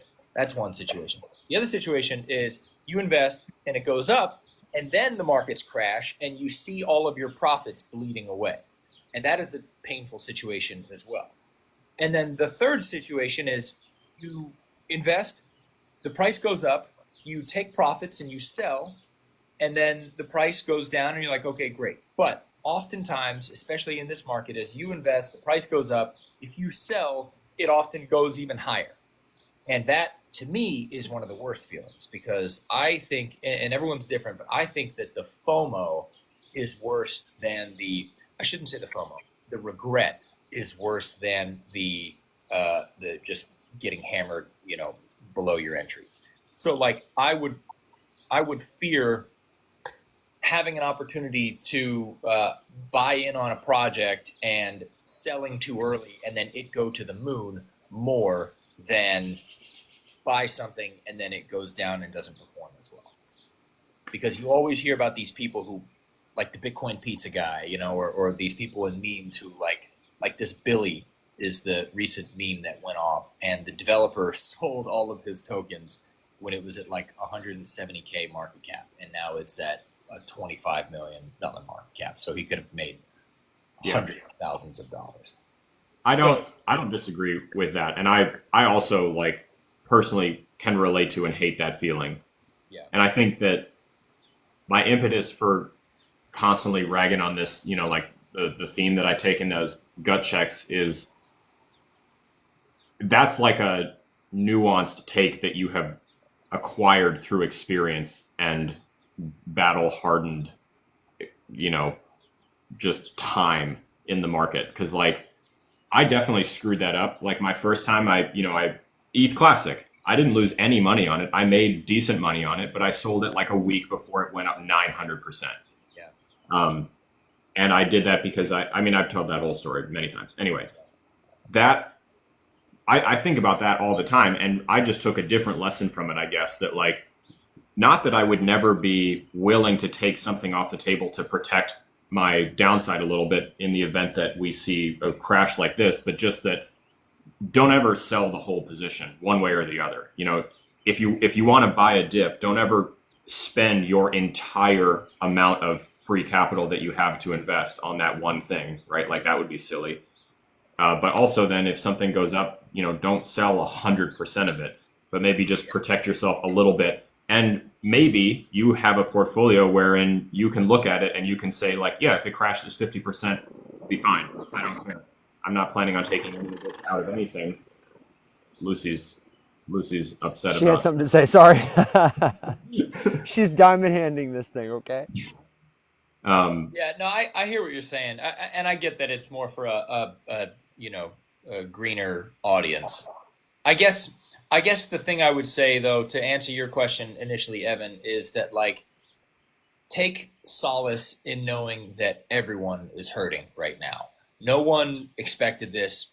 You know, if you go on Twitter, you might find a few loud voices saying, like, I told you this was going to happen. And there's very, very few people who are actually playing this properly. The only one I can really think of is Pentoshi. And that kid is just a phenom, Europunk, Peng. Yeah, aside from him and maybe a couple others, what you'll see is the loudest voices getting the most attention right now. But if you rewind and see what they've done the past couple months, you know, they might have been calling for a top at 48K or 56K or something like that, you know, and they keep adjusting it. And eventually a broken clock is right twice a day. So you have to just understand that we're all getting shit on equally. Crypto is an equal opportunity, you know, shitter. Fickle lover, yeah. Yeah, it's going to hurt us all. And the people with the most money in crypto have lost more than you could possibly imagine. So it's really time in the market rather than timing the market. I still think there's going to be a big bull run happening. I can't accept the fact that all of these massive trillion-dollar institutions got in and had the ETF approved only so that they could get like 5% in profit, and then they just want to exit. It's just folly. Yeah. So it's only a matter of time, if you ask me. The alts are getting absolutely hammered, and I don't know why they're getting so aggressively hammered. That's very new. I think that's just a direct result of the dilution, perhaps, just with people's attention fleeting from one project to the next and fear, you know. But Yeah. that I was going to evaluate projects and see what's good to invest in, because if they're building and they're making progress, then surely they will, you know, slingshot back. Yeah, I was going to ask you guys about that specifically, the alts, because I was laughing. I sent a screenshot to our group text last night because I hate these notifications, and every time I get it, I forget to go in and turn it off. But X Portal sent me eGold is down 15%. It's a great time to dollar cost average. Like, well, that's weird because you told me to do that last week when it was down 10%, and the week before when it was down 10%. I'm like, who approved this as a push notification? Like, hey, this shit's crashing, buy it. But like, that's sad. It gives me the vibe of somebody who like is texting an ex-girlfriend and they're saying like, you know, me and my girlfriend are about to get engaged. If you want to hook up, like this is your last chance. Like, I don't know, it just gives me such desperate vibes. You know what I mean? Like, tell me you're hurting for money. You know? Yeah. So I saw that notification and I was just like, you know, it made me look at the market because I just wanted to look at the chart and just laugh and just see like, because I still hold it. You know, like I have some. Mac, I know you're in the same boat. It just hurts. It hurts. You know it's bad when all of the maxis on Twitter like, guys, maybe we were wrong. You're like, oh god, now I'm scared. Well, you know, actually, I thought you were talking about Arno's tweet, because Arno, if you guys don't know, he's a friend of ours, beautiful guy, love that guy. But yeah, he tweeted. We all disagree with Arno when it comes to eGold, and he had a tweet, and he's like, I know you guys are gonna think I'm crazy, but I'm buying eGold at these levels. And it's like, you're right. I do think you're crazy. Not because eGold will never come back up again. It'll certainly come back up. But like, that's the one that you're choosing to invest in, the one that's shown the least amount of strength of all the layer ones, maybe except for XRP, you know? It's like there are better options. So yeah, if you guys have money out there and you haven't spent it all on the dip already, I would highly encourage you to check out buying some of the really strong altcoins that I think are going to do really well. I would say, I'm interested to hear what you guys have for this one, but I would say Tau is a very obvious play for me. That's below. Are they down big? 100. Yeah, it's like 270 or something like that. So, I opened a position in Tau this year and would consider adding to it. I mostly have, you know, bags packed and I'm just adding. So, you know, this is an opportunity certainly for me. But I'm consolidated now. I have less than 10 tokens. I'm feeling really good about it. Doesn't it feel nice to just go and sell shit and get it out of your portfolio? It's like spring cleaning almost. So Yes. good. I'm out of e-gold. Not thinking about that ever again. You're probably right. Like everything, when there's attention, it'll probably go up. Maybe it'll have a Solana arc. I don't know, but Yeah. I'm not worried about it. Not losing sleep. Yeah. Feels good. So I got derailed from asking you guys the question. I'll answer yours too, Mac. But basically, I was looking at alts bleeding like crazy and curious just because Bitcoin is down, but it's not doing what the alts are doing by any stretch. And, typically like it's the leader. And then of course you still have like, if I open Deck Screener, I'll still find a slurry of memes that are, up 300,000% today and millions and millions and millions and millions of dollars are flowing in and out of these things. And it just kind of made me think, I was like, okay, so we're just in this interesting, like, stage of the market where you have this dichotomy of Bitcoin and institutions and then retail in whatever form they're here and memes. And the thing getting hung out to dry are the alts. And the institutions are not going alt hard because they're going Bitcoin hard. And that's the thing that is keeping Bitcoin. Can I just dry. interrupt you to say altard sounds like a slur, like for people who invest too much in altcoins. Yeah. Cards of crypto. I'm so sorry. I'm sorry, Alex. No, I hear it for sure. I did not say that intentionally, so whoops. That's definitely a thing. You got to coin that. That's a Twitter handle right there, Altard.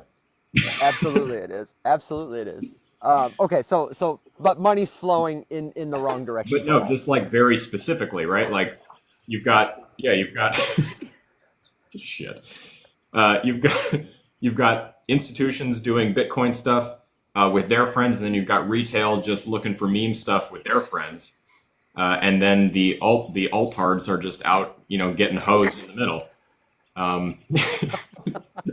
Thomas really kicked it up a level there. All right, that was an accident. Sorry, all right, someone meant it. We're all, I think if we're watching the show, we're all a little altarded to some degree. God damn it. Anyway, I can't believe it. that's my theory, though. That's my working theory, at least. I think it's a smart theory, honestly. And like Mac's point about institutions are not going to buy ETFs like they have and accept a 5%, 10%, 20% loss and be like, nah, we're out of here. They came here to get a little taste of that degeneracy. You just know now that they're in, they're gonna want to take their profits. And also a lot of people who think about the volume and the inflows we saw before and after and during the ETFs. A lot of new money coming in. A lot of, oh no, hate speech. We just got flagged. Listen, I'm sorry. Yeah, we just got flagged on my end. It said a potential live warning for hate speech. So, to all the people who are hard Sorry, on guys. alts, Getting a little too carried away. please, our apologies. I think, though, that those people who went out, who took profits in anticipation that there was going to be somebody giving them a little float, those people are ready. They're looking for an entry point. The institutions are looking for some profit. I tend to be in that camp too. I'm not as confident as Will to say like the top is going to be in 2025 and I'm going to sell all my crypto in this way. But just the data is there that shows us it's, I don't think any of us is worried about what's going to happen, even in the near to short term in the future. Okay, so people are asking when crypto is going to go back. Say that again. People are asking. Somebody was asking in the, and I'd love to hear everyone else's opinions too. Like when you think the crypto markets are going to turn around. And let me preface that by saying that there hasn't really been a pivot in Bitcoin yet. It's still well within the range. It's still on the upper half of the range, right? It's at what is it at 60? About 61. Consolidating. People have been saying. No, but I mean, what's the price today? Okay, so it's like 65, just under 65, yeah. And the bottom of that range would be, yeah, like you said, 60, 61. So we still have a long way down to go before it would be considered, a pivot in direction. And even then, it wouldn't be anything outlandish for Bitcoin. If you've been in past cycles, there's drawdowns of 30, 40% sometimes. So I think the question is not a matter of when, although I'd be curious to hear when people think it'll happen. I think it's a matter of just Bitcoin, honestly. because the ETH ETF was already approved. I think once Bitcoin gets into new all-time highs and can kind of consolidate a little bit above, then the rest of the altcoins will catch up. I don't quite know why the sentiment is so bearish right now, and it might take a couple more weeks for that to like fizzle out and then return. Maybe it's all these goddamn influencer and I think it's because people are new, Mac. I think a lot of the retail attention, especially in comment sections, comes from people who are experiencing this for the first time. They tend to be the loudest because they have the strongest feelings about it. What's going to happen?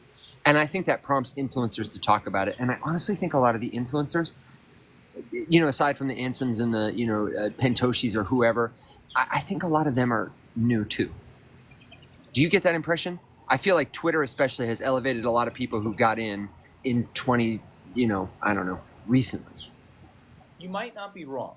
I will say though that like I've been coming into contact with a lot more influencers lately, just in the groups that I'm in for investing and just networks and stuff like that. And a lot of the people on Twitter I'm discovering, or a lot of the influencers in general, but especially the ones on Twitter with the cartoon PFPs, are fucking stupid.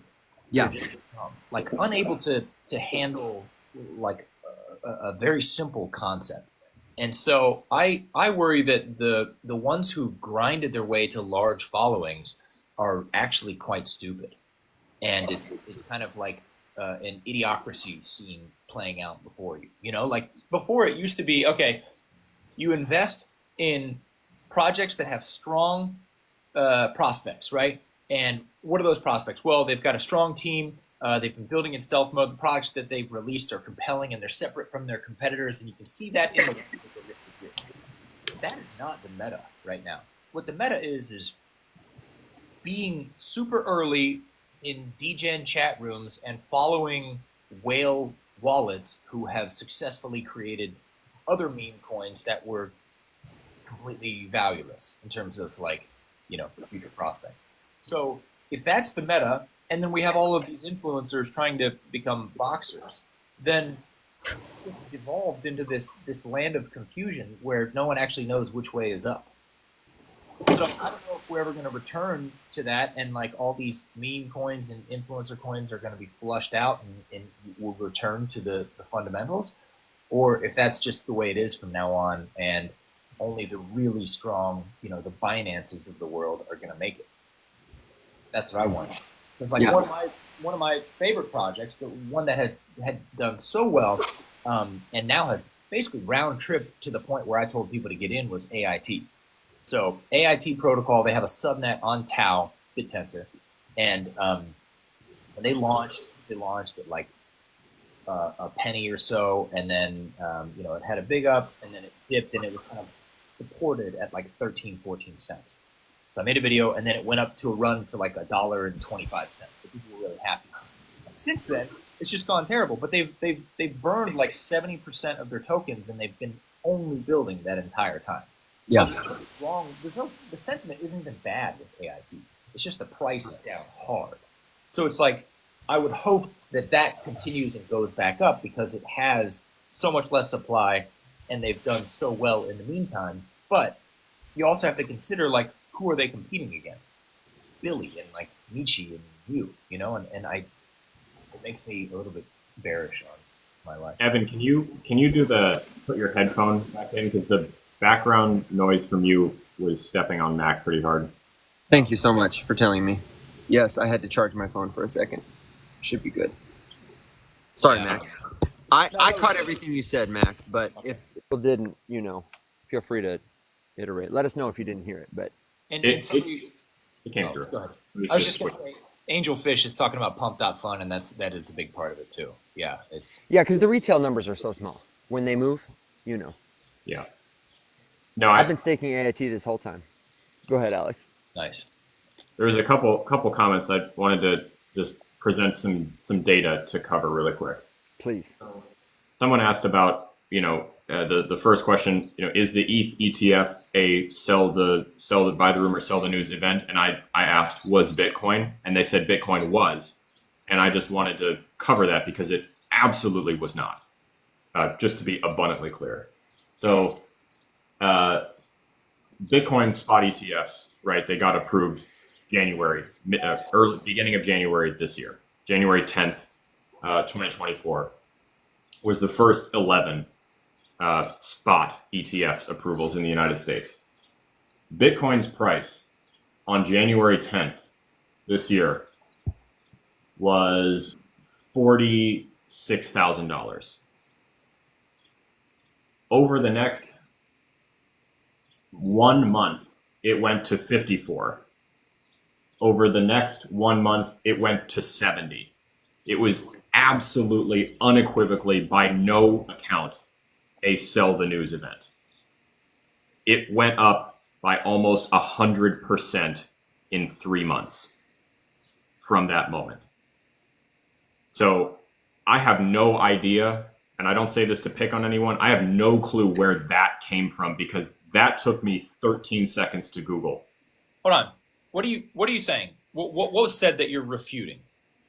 That the Bitcoin spot ETF was a sell the news event, which would imply to me that the price of Bitcoin cratered after the event happened, that we ran up before and then we dumped after it happened. Classic crypto. It did. It did do that. It absolutely didn't. I'm looking at the chart. It was $44,000 on the day that it was approved, and within 2 months it was 70 grand. So January 10th, right? It hit a high of what, 49 on that day, Okay. and then that went down to a low of 38.6, which is a 21% drop. Yeah, I think they're talking about the short term, Alex. Yeah, short term, I would still call that a sell the news, because How short? I mean, over the next week or two, it hit the low on January 23rd. So that's 2 weeks later. And it had a massive red candle on Okay. 12th. So I'll apologize there. I have never once looked at anything in that short of a time frame because I don't day trade. But yeah, sure. Okay, I guess there. Then yeah, probably. And Alex, I'm with you. I have such a problem again with like the time frame here. People That would never have even entered my head to say like that counted, because it almost doubled within 2 months. Yeah, I tend to look at the minimum time frame unless Rugged. sorry, got rugged. Unless we're talking memes, my minimum time frame is like, a few months. And I think it depends on the kind of crypto trader you are. But it baffles me when people are like, and again, this is not to pick on anyone. It's just different. When people a few months ago were like, oh my gosh, crypto's so great, can't wait to buy, they're in the hype, and now they're like, oh my gosh, everything's terrible. The market is already volatile enough. I try to zoom out because that's the only way I would stay sane. I feel like so many people think that they're capable of looking at things and making moves and capitalizing on short-term stuff like that. And then you have moments like that where you just prove to yourself you're absolutely not equipped to do that. And that's fine. Like Mac says all the time, you have to know your strengths and you have to be honest with yourself about it. And if you're dishonest with yourself about what your strengths are, you're just going to get hosed every single time. So like, my strength is not day trading. So I would never have considered the Bitcoin spot ETF a sell the news, because it absolutely ripped and made a new all-time high right after that happened. And I would never have been able to catch the dip perfectly or time it, whatever. But I guess if that's what you do, that's what you do.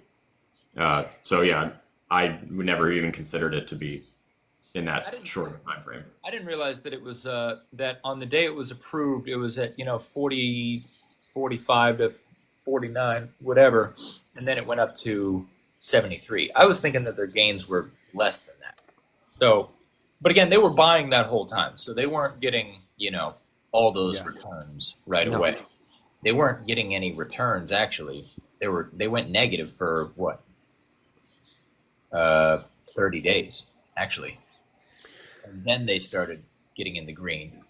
Well, no, that's wrong, because they were dollar cost average down. Okay, so yeah, so at the most they made 90%, which is much more than what I was saying, 5%, because it just seemed like a minuscule amount of profit for all these guys to get in. But and I mean that also only includes people who bought the month prior, which I'll concede again was not in my assessment, because I've been dollar cost averaging into Bitcoin the whole time it was in the 20s and the high teens and the low 20s, the 30s and the whatevers. Yeah. I haven't dollar costed averaged into Bitcoin since like 2021, I think. Your bags are Only packed. I have not DCA'd into anything else. Yeah. Yeah, Same. just because, you know, what do you guys think about taking profits and shuffling them over to Bitcoin? Like I know a lot of people talked about, especially in YouTube in the last cycle, they would say they would take, like Wendy, I think does this, and Yeah. I mostly disagree with her, but they'll say like, okay, I invested in an altcoin, it's risky, I'll wait until it goes up and then take out my initials and then let the rest ride, and then I don't know, you know, when you want to cash the rest out, but take that and put it into Bitcoin. Yeah. I mean, depends on your conviction, but I don't think it's a bad strategy. If you need the money now, it should be dollars. If you need the money later, I would put it in Bitcoin. Yeah. I think that's a classic example of just, you know, risk versus reward. Because Mac, I know that you have a different risk profile than some other people would. So like, I would immediately concede that strategy I don't think is bad. And I think that anyone who did that would have to be comfortable with the fact that your reward is probably considerably less than the reward of the person who goes all in and then stays all in on the fringe alt stuff. However, you also would probably have to concede that like my risk is lower than the risk on the other side, which is just exactly how it would go. I mean, you could not expect anything less than that.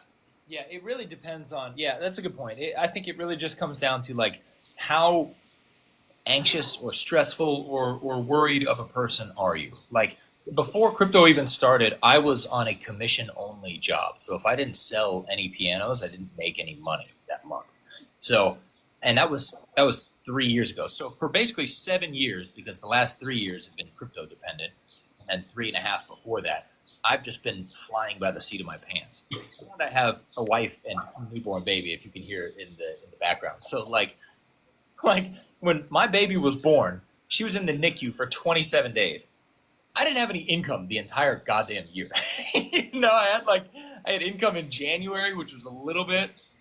I think it was like 13 grand or something like that. And then I didn't make any money again until like October or November. But like, I was thinking about that. So many people would be fucked up in that situation.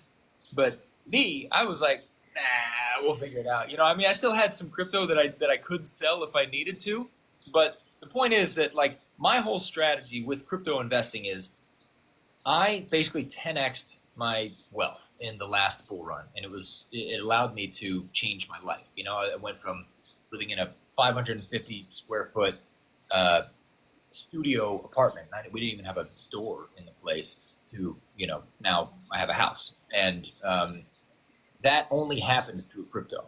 So for me, I am less interested in investing in Bitcoin and Ethereum because I want to do more than just 2 or 3x my wealth. I want to 10x it, you know? And the only way you do that is just by eating shit for multiple years at a time and hoping that eventually a couple of those plays will pay off. I wonder if your risk profile will change like as you hit what is closer to a wealth target. And for me personally, I used to like take profits and roll it into, I have a list, man. This is the next token I'm going to buy.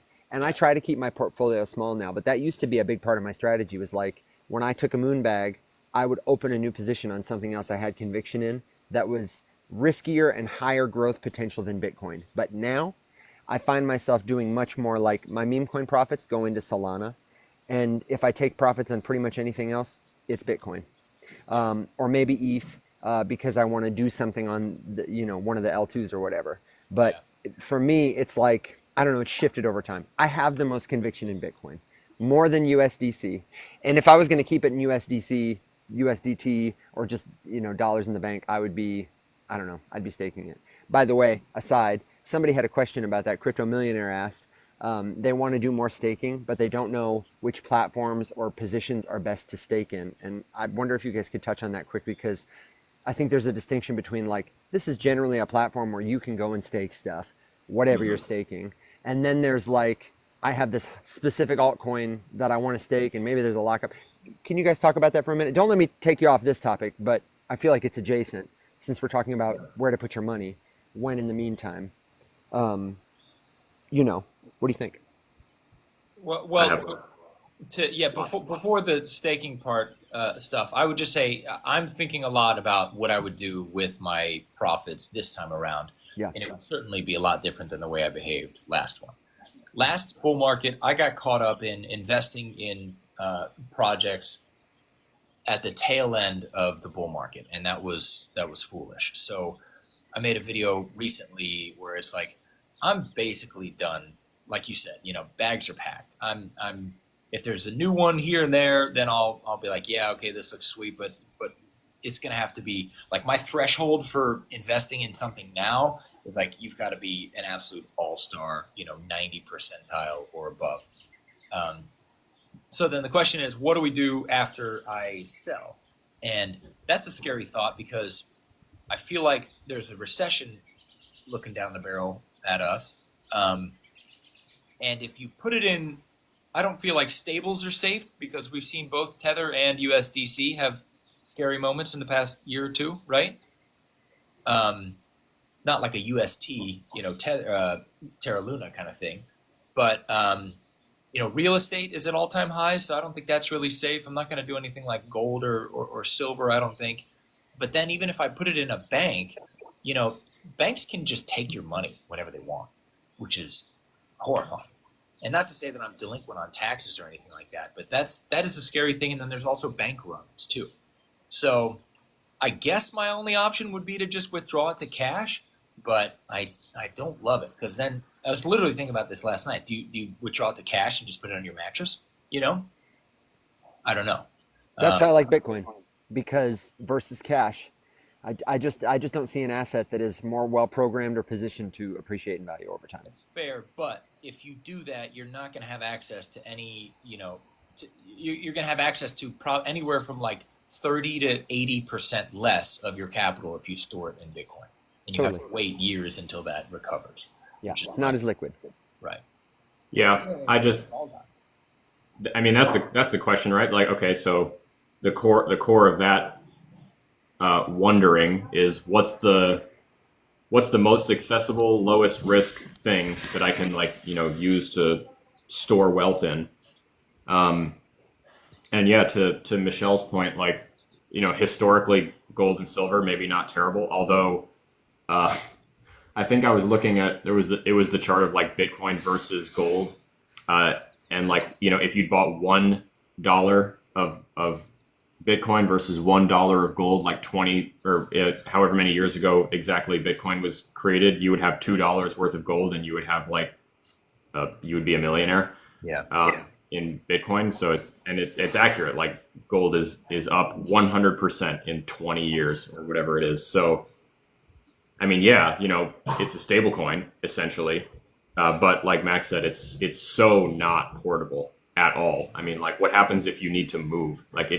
If I have to get up and leave, or move somewhere, or I just need to travel, or I just want to change where it's hidden, the difference between changing where my giant pile of gold is hidden compared to moving my Bitcoin is do I need a dump truck or do I just put it in my pocket?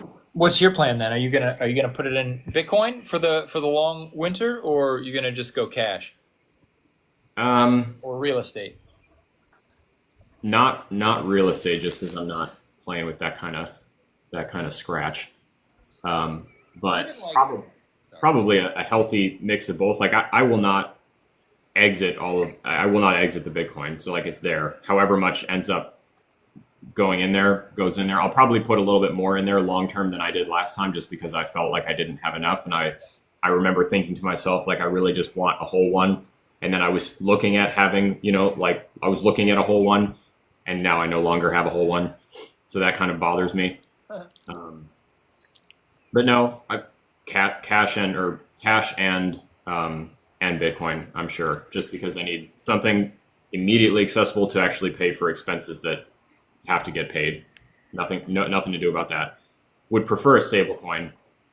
Somebody was saying that it's because Ansem said $8 million is not a lot of money. And somebody retweeted it and was like, it actually is, because $4 million, you can put that into actually, if you had 4 million and you take 2 million of that and put it into a dividend focused, portfolio, then you can get a 5% return, which would be like Forever. $60,000 a month. And that sounds nice, but I would say the caveat to that is I would wait until this bubble pops before I invest in anything in the stock market. I just can't see how you don't, even if the dividends are 5%, I don't know. Everyone's like, oh, well, the real estate market can't crash. The market is great and strong and it's not going to do it. I don't know. I think after this election, shit is the fan. Maybe next year or maybe it's 2026, whatever.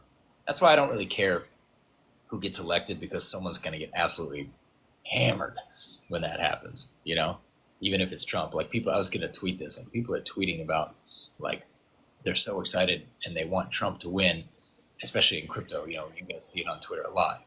It's like, what happens if he wins and then the economy just goes to shit? Then how will you feel? Because I think no matter who wins, it's going to happen. There was a very interesting, this is what I mean by you have to get bored, because this was a dry video and it was like 8 minutes long. But it was an economist / history teacher / Marine Corps veteran who just broke down that Trump's economic plan, and it was just wild, because you got like a glimpse of the plan, right? So yeah, I completely agree with you. Like I don't know why anyone thinks that one of the two of them is going to get in and it's going to just like make everything better. Yeah. Because like, first of all, Congress will never pass Trump's plan. They just wouldn't. It's horrible. And even if they did, we would all regret it. We would all be miserable.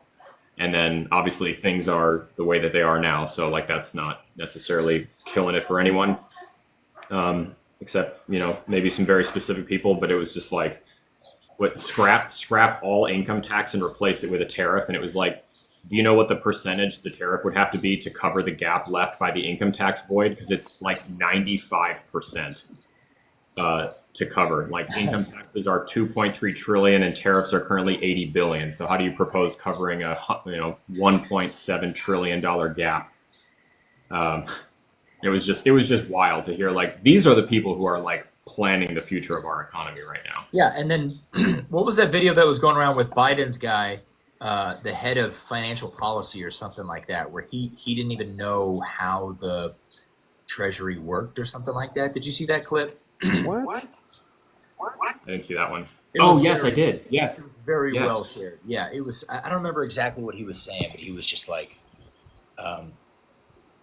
what do you remember it, Alex? What was? Yeah. I did see. I'm trying to remember exactly what it was, but yeah, it was essentially. What was his position? Do you remember his exact position? Because it was very high up. Yeah, like head of monetary policy or something like that. It was essentially. It was as egregious. I'm gonna try to look. I'm sure we can find the clip. It was essentially as egregious as like the Secretary of Defense not being able to name all of the branches of the armed services that are under his purview. It was that bad. Like, nightmarishly clueless as to the So I just want to make that abundantly clear. Like, no one here is like a fan of either one, and I hate me sitting here saying that Trump's economic policy makes me want to jump off a cliff, and then have someone say like, I can't believe you like Biden. Can we just make that abundantly clear that like, if you didn't say it, I was going to. It's like, dude, yeah. If you're like super passionate about either of these guys, you're low key an actual moron.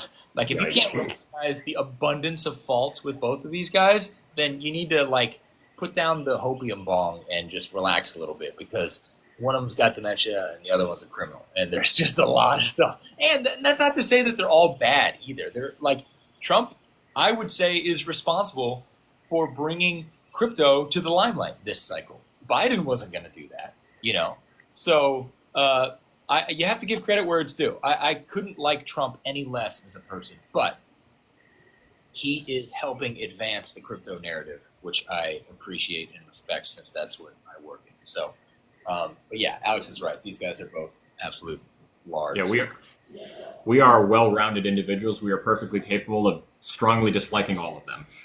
Yeah. Yeah. And then I did want to address something too earlier in the comments. Somebody was asking me about Aether nodes and mining and stuff like that.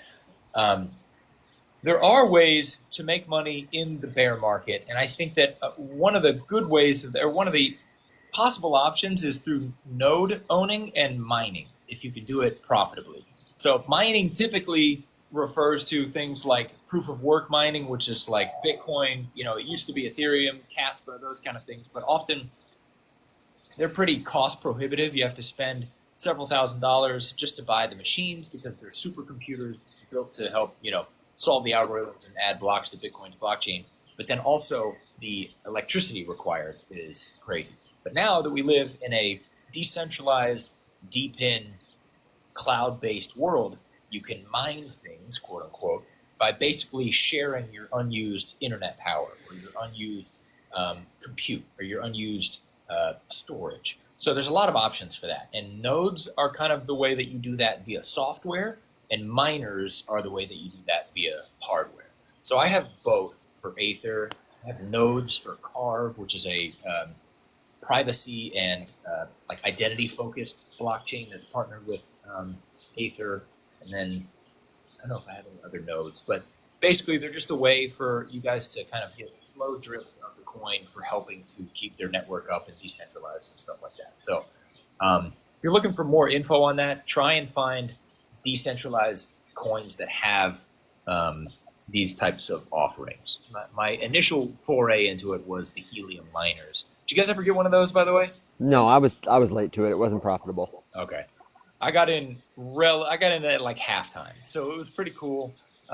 They had a big boom because everyone was like, "Holy shit! You can help, create internet connectivity with this little like router-looking thing." But yeah, eventually it got oversaturated. And the thing I would add about that is not everything is like Bitcoin in the sense that, Aether is probably one of those where any of them are. BlockDAG is another one whose product is mining. Like they are trying to sell their token by getting you to buy a miner or getting you to participate in mining. Like that's their value prop. And you really have to be paying attention. You got to be in at the right time and you got to be out at the right time. Most of these tokens are not going to be like Bitcoin. Most of these tokens are going to have an up because it's a bull cycle. And then they'll probably have people take profits. And if they are around in 4 years, it'll be because they use that time to build the product they promised you. But most of them, most of these tokens, companies, whatever, they're not going to make it. They're going to run out of funding. And you don't want to be the person who's getting in when it's like unprofitable or staying in as it goes down. Because a lot of this stuff it'll go to zero. You got to know when to buy and when to sell. Yeah. Unless you have very strong conviction that it's going to be a major player when the next bull run comes around, I wouldn't consider it. Also consider what your ROI is going to be, the timeline. If it costs $1,000 to invest in a mining rig, how long is it going to take you before you make that money back? And then everything on top of that is just profit, Yeah. Guys, my phone is going to die in a minute, and I can switch to my charger and give you bird sounds, or we can maybe kind of wrap it up with some final thoughts. Because, Crypto Millionaire is asking some good questions. A lot of folks are coming in with questions. I know this is a popular time for us, but just so you guys know, we're here every Monday through Thursday at 7 a.m. Central Standard Time, and you can ask your question too in the Discord. I would highly encourage you to tap my face, tap Alex's face, go to the riseupmorningshow.com, and then pop in the general chat of the Discord. Ask your question. We'll get to it there if we don't on the show. Luffy asked about why is the market so red. We talked about that earlier in the stream, and we'll continue to talk about it for sure. But you can catch those conversations on YouTube. We upload our recordings there. And if we didn't get to it, don't fret. Come back and see us. Do you guys have final thoughts, good jokes, words of wisdom as we ride our ponies into the sunset? This is a good conversation. Just going to say, Mac, I found the thing you were referencing. Someone clued me into the guy's name. It was Jared Bernstein, who is the head, or he was the chair of the Council of Economic Advisors. And in an interview, it became clear that he did not understand how the U.S. government prints and lends and borrows money. And he was trying to articulate to the person interviewing him what that process was. and it ended with him just kind of looking at the desk saying, I just can't talk. And he had just kind of talked himself in a circle, and he was like, well, obviously we print money. And then we borrow the money and the bonds, but we print money. And it was just like, it was 100% a third grader who didn't read the book trying to give a book report. That's exactly what it was. So It's so wild that, like, you know, there's a great quote by Steve Jobs, and he talks about it, and he's like, just remember that the people who built the world around you are no smarter than you. You know, they're no smarter than anyone else. And most of the times that's true. There are some very smart people out there, but they are very few and far between. And the people who are calling the shots, oftentimes in companies, oftentimes on social media with big followings, are not necessarily the smartest guys in the room. And that guy, I don't know how he got that job, but clearly he was better at interviewing and resume than actual agency with the job. But no, it just puts it on full blast that there are definitely people who are not upset that guy. I'm just trying to find his salary because I'm sure it's egregious, but like people are comfortable with like that guy and others making a multiple six-figure income, but then they also say that, like, you know, hard labor service workers don't deserve $20 an hour, and it's just like, you can go fuck yourself. Like, you are so out of touch, it's not even funny. McDonald's employees are not the problem. That's the problem. That guy right there is the problem. I'm seeing a lot of stereotypical older men say dumb shit like that, like the Dave Ramseys of the world. You know, like there are, I don't know who the guy is, but he's on TikTok and he makes great videos, and he's a white guy with dark brown hair, and he has like white numbers talking about like what housing was like in 1970 versus what it's like in 2024. What's the median income and all that stuff. So anyways, he has done multiple response videos to that to try and explain to people how different the situation was back then versus now, and how unbelievably over the top the housing market is. It's nuts. That was I don't know if I saw the exact one, but someone talking about that, and they were just doing a comparison. It was the breakdown of Elon Musk's 46 or 56 billion dollar pay package approval, and it's like, here's an example of like what that does for you. And in that whole diatribe that he went on, I learned that the average price to build a new home in the United States just broke $600,000. Wow. On average. To build a new home on average, taking all of the states into account, and the average median price for a new home construction in every state and averaging it across the whole country just broke $600,000. Yeah, that's insane. Bearish on American real estate. If it does come down to real estate, you might catch me in a different country doing something else. Yikes. I was like, that's because then in the same breath, the people who are like, that's not a real problem, are going to like really bag on a fresh college student with a bunch of debt who's like, I can't afford to buy a house for 45 years. And it's like, get a job, sissy. And it's like, dude, your house was $25,000. Like, maybe pull the stick out of your ass and, you know, pretend to like exist in the real world for 5 minutes. Jeez, man. So that's your reminder for the day. The loudest voices are not always the most helpful. Yeah. I do have a quote too I'd like to share. Do you guys know who Jim Rohn is? I know the name. Okay, Jim Rohn was a very, very successful and just prolific success coach. He was a mentor to Tony Robbins and a lot of other people. So old school guy, but I've listened to a lot of his stuff. And one of the quotes that always stuck with me, and I wrote it down yesterday, is set a goal to become a millionaire, not for the money, but for the man you'll need to become to achieve it. Love it. And I always liked that because I was thinking something for myself similarly. So read it one more time. Set a goal to become a millionaire, not for the money, but for the man that you'll need to become to achieve it. Yes. It was Bruce Lee who said, by another word, do not pray for an easy life, but for the strength to endure a difficult one. Yeah. I think that's as good a thought as any to end our show on, my friends. Sure. I appreciate all of you. We all do so much. You're the best part of the Rise Up Morning Show. One more time, I'll tell you, head to the riseupmorningshow.com where you can find the YouTube page, you can find the Discord, you can get the newsletter, all the stuff that makes this show even better. And we would love to see you again 7 a.m. Central Standard Time, right here, live on TikTok tomorrow. Until then, my friends, thank you so much. Have a great day, and as always, rise up. Peace, guys.